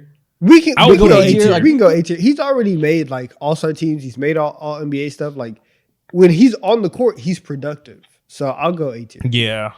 Yeah, and listen, he had his moment of controversy. He paid the suspension price. He's past that. He deserves A tier. Everyone knows that he has a clear pathway to be that dude, and you can build your organization around him. He can make hella all NBA first teams later down the line, and maybe he can take you to a championship. That will never shock anyone. He's 18. Oh, yeah. Hating topic for another day. This is Luka and Shea's league. I think the first team is locked up, but I see your point. Ja, they done forgot about you. You wrong. Stay on that side. Next up, LaMarcus Aldridge. Well, he's so slept on, man. He's so one of the more underrated players of all time. He could be. I think he'd be A tier. I think A tier is also very, very fitting. He wasn't. Yeah, he's probably closer to Ja than he is KD all time. Yeah. Easily. But to have a career as long as he did and be as good as he was and legitimately be like the building block of teams, that's not a lot of people can say that. So A feels Definitely fitting. He's a bedrock for a franchise for a decade. That's a huge accomplishment. Yeah, and he was just cursed with having incompetent GMs, bro, his entire tension there. And so it's like, what can you do? We're being too positive. We're being too positive. Marvin Bagley. D. Yeah. I want to say F. No. What has he done? No, there's a person on this list that is reserved for. Marvin Bagley is a D. Nah, he ain't do nothing, bro. He was on the 30s lost straight. Where's he Pistons, at? Where's bro. he at right now? He helped contribute to the Wizards. They ain't doing nothing. I forgot he did get traded. I forgot he did get traded. Marvin Bagley's a decent player. That could be D. But also, the consequence of this pick, that could have been Luka Doncic. It's hard to forget that. That's unfair. Just because the Kings are incompetent doesn't mean that he's even more of a bust. Just put him at D and let him rock. Fair enough. Throw him in D. He's a solid player. I think he's a little bit underrated, actually. Yeah. I disagree. Next up. He's in D. Okay. Next up, Lonzo Ball. Listen, I hate to do this to you, Lonzo. I hate to do this to you, Lonzo. You gotta go in D. You gotta go in No. D. Nah. I mean, if Marvin Bagley's D, Lonzo can be at least C. I'm sorry. Lonzo, sorry. His knees are F tier. But I'm giving him D out of respect. Pause. Hey, yo. My bad. My bad. Put him in C. Next one. Move on. Oh, my God. What the fuck was that? Oh, my God. Hey, fucking yo. Next up. That was crazy. Brandon Ingram. Brandon Ingram's B tier. He's a great B tier player. Yeah. Exactly. If we're putting somebody smack between Lonzo Ball and Ja Morant, you're describing Brandon Ingram. Folks are going to be mad about it, but Brandon Ingram can never be a number one dude on a championship team, and that's perfectly fine. He doesn't have to be that. He's not as good as Ja Morant. I don't care. Damn. Isaac feisty I know, today. right? Y'all keyboard warriors going to have him in hell.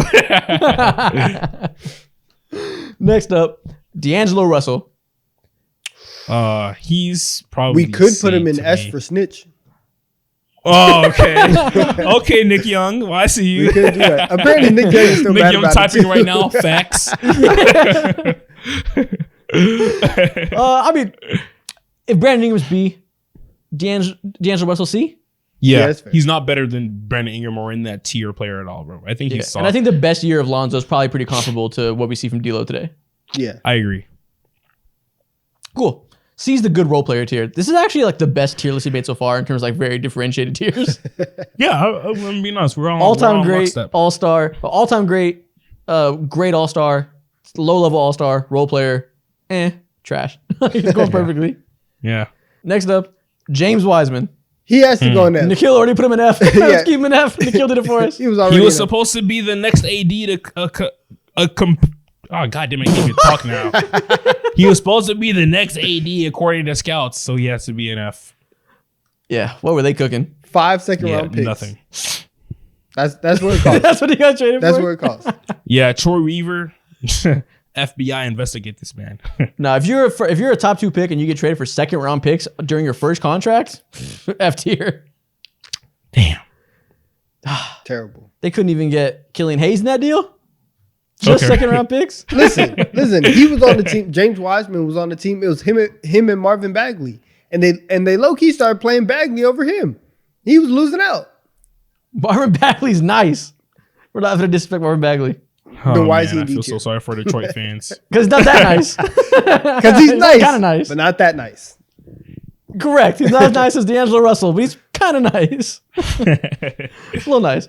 Last one, Chet Holmgren. I feel like we have to put him in B right now, but he has the potential to be A next year. Even this year. Definitely. Yeah. I agree. Yeah. Perfectly said. B for now. You can't put him with John Morant in them, but he'll get there.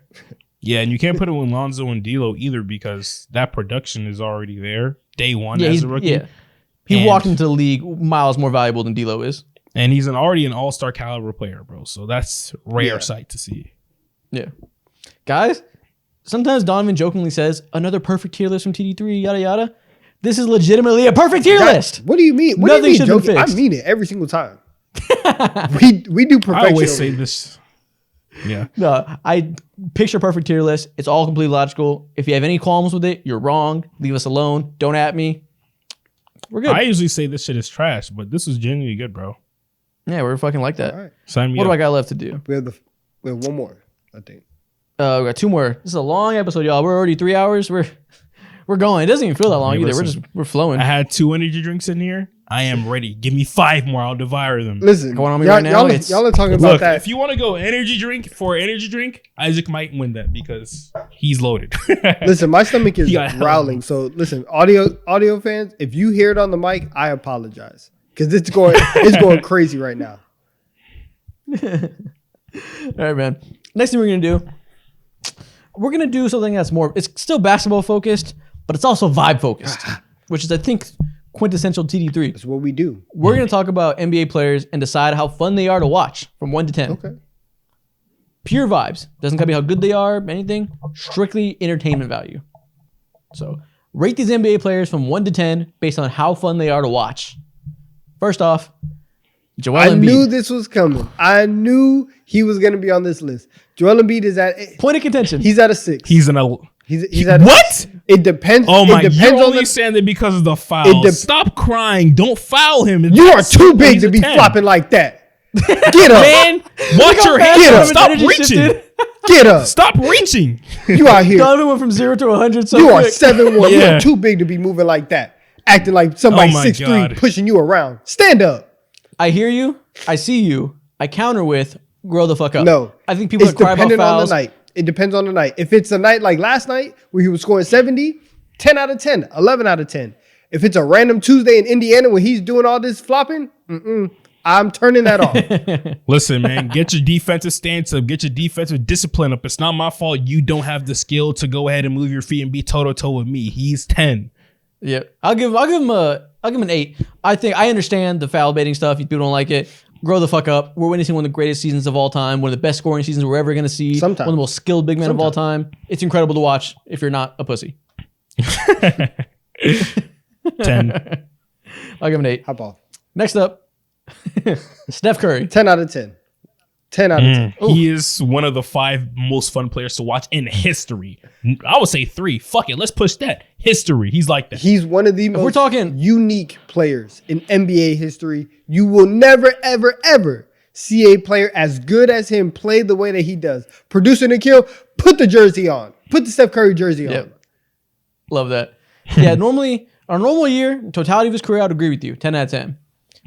I'm going 2 out of 10 right now because watching him this year means I have to watch the Golden State Warriors, who are like the 13 seed right now. They're pitiful. Nobody besides him knows how to dribble the basketball. He's in hell trying to go against the whole team every night.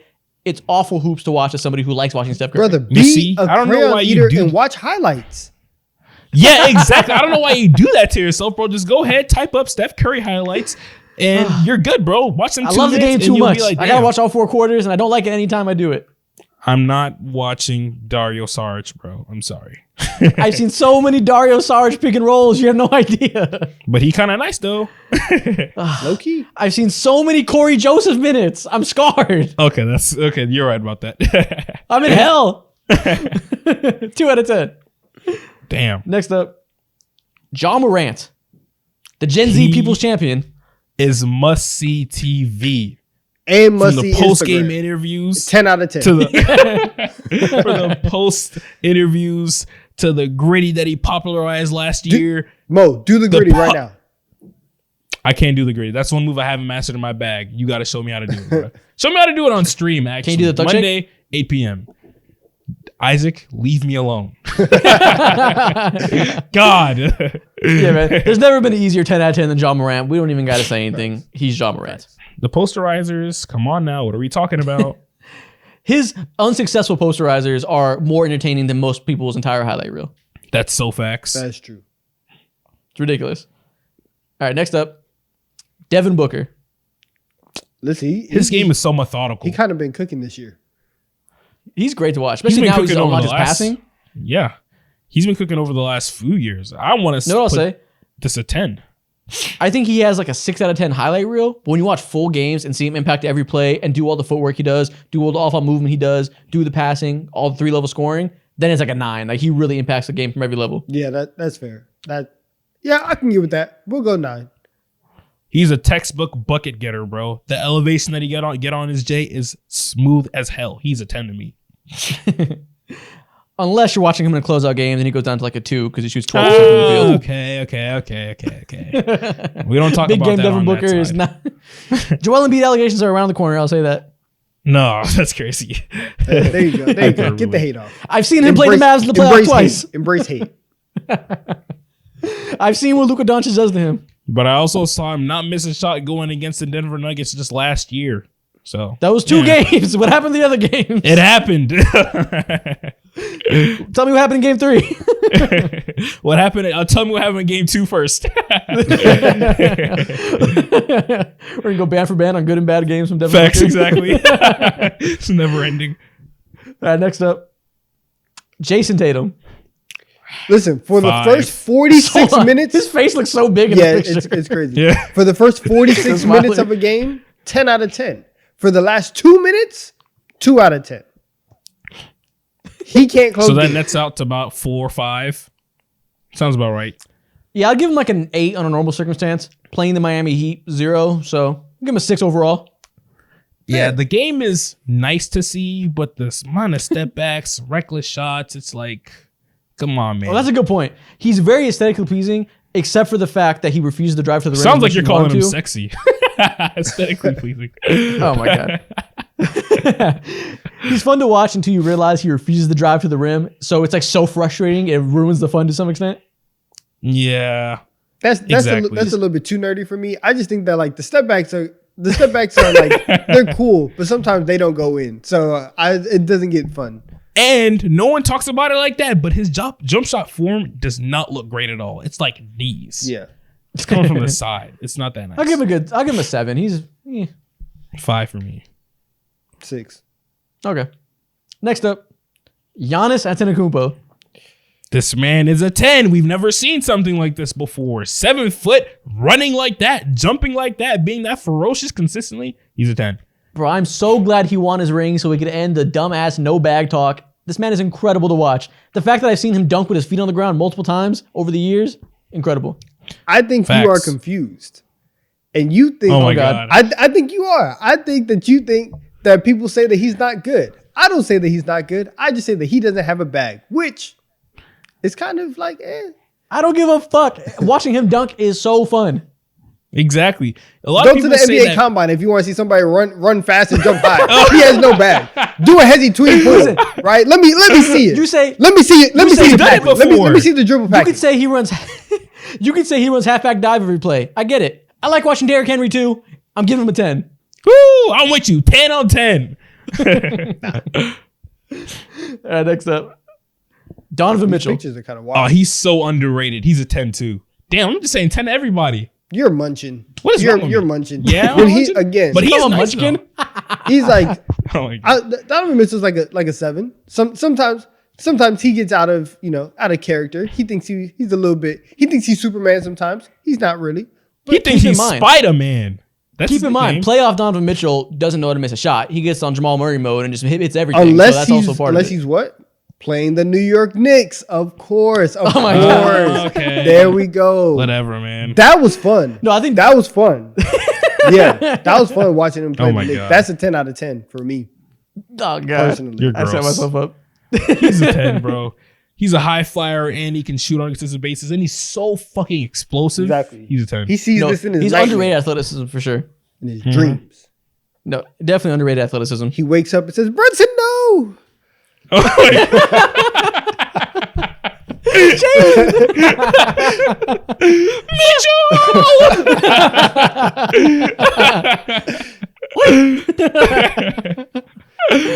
All right, next up, This picture is still crazy. I don't know why. the mugshots are terrible this year. Yeah. Next up, I said mugshots. I know what you All right, meant. yeah. I'm headshots. glad you did it on a white player, not a black player. Not racist anymore. Thank God. Ducking allegations. All right, next up. That would have been crazy if John Morant was up there and he's like, man, the mugshot's going crazy. So what did you that was say? hilarious. What did you say? All right, last but not least, Luka Doncic. He's He's like a 9. He's like a 9 for me. Oh Yeah, not a 10 out of 10. He had some moments where vibes don't look too good. He looks kind of pouty, but all the other times, the way he plays basketball, amazing. So Yeah, exactly. When it's a live ball and he's scoring or passing, 10 out of 10. When it's not and he's complaining to the ref about anything that happens to him that isn't completely positive, it plummets. To be honest with you, I want to give Luka a 7. Because 7, that's pretty low. Yeah, but the whining, maybe I should bump it up to 8 actually, because the passing is outrageous. He makes passes that I've only seen that I only know 4 people have the capability of to do that in NBA history, and that's insane to say out loud. But it's true. but he do be pouting. He is a powder. I'll give him that. I'll go 9. He's Luka Doncic. He's incredible. The best guard in the league at this point. I'll give him a good 9. What? Best guard in the league. Pretty easily. Okay, easily is a little bit tough. You don't It's believe that. also the truth. Easily is kind of wild. Curry, do you hear that? Steph Curry. Nobody believes Passed in up you. like Lightning McQueen. What are you prepared to do? Yeah, man. That's the last one. And that means this is the end of the episode. Donovan, if people are still here, what should they comment? If they are still here, they should comment. Isaac, you're on watch. Oh my God. What am I on watch for? You know. We see you, buddy. You know. If you watch the show, Mugshots? if you watch the show, you know. This is going on You track are- record, man. You're not free. You're digging your own We grave got here. our eye on you. If people are still here, you should comment, Mo can't sit in the chair. Yeah, Let's see that in the chat. No one, Nah, no one he's watches the deflecting. live streams Isaac is on Monday, deflecting. 8 p.m. And if you No don't know one what that watches live means, go check streams. out our Twitter at the Deep 3 Podcast on Twitter and watch the latest clip I posted. Isaac is deflecting. Isaac He's can't bad. evade. Isaac is on We'll see y'all watch. He's later. on watch. Comment. Isaac's on watch.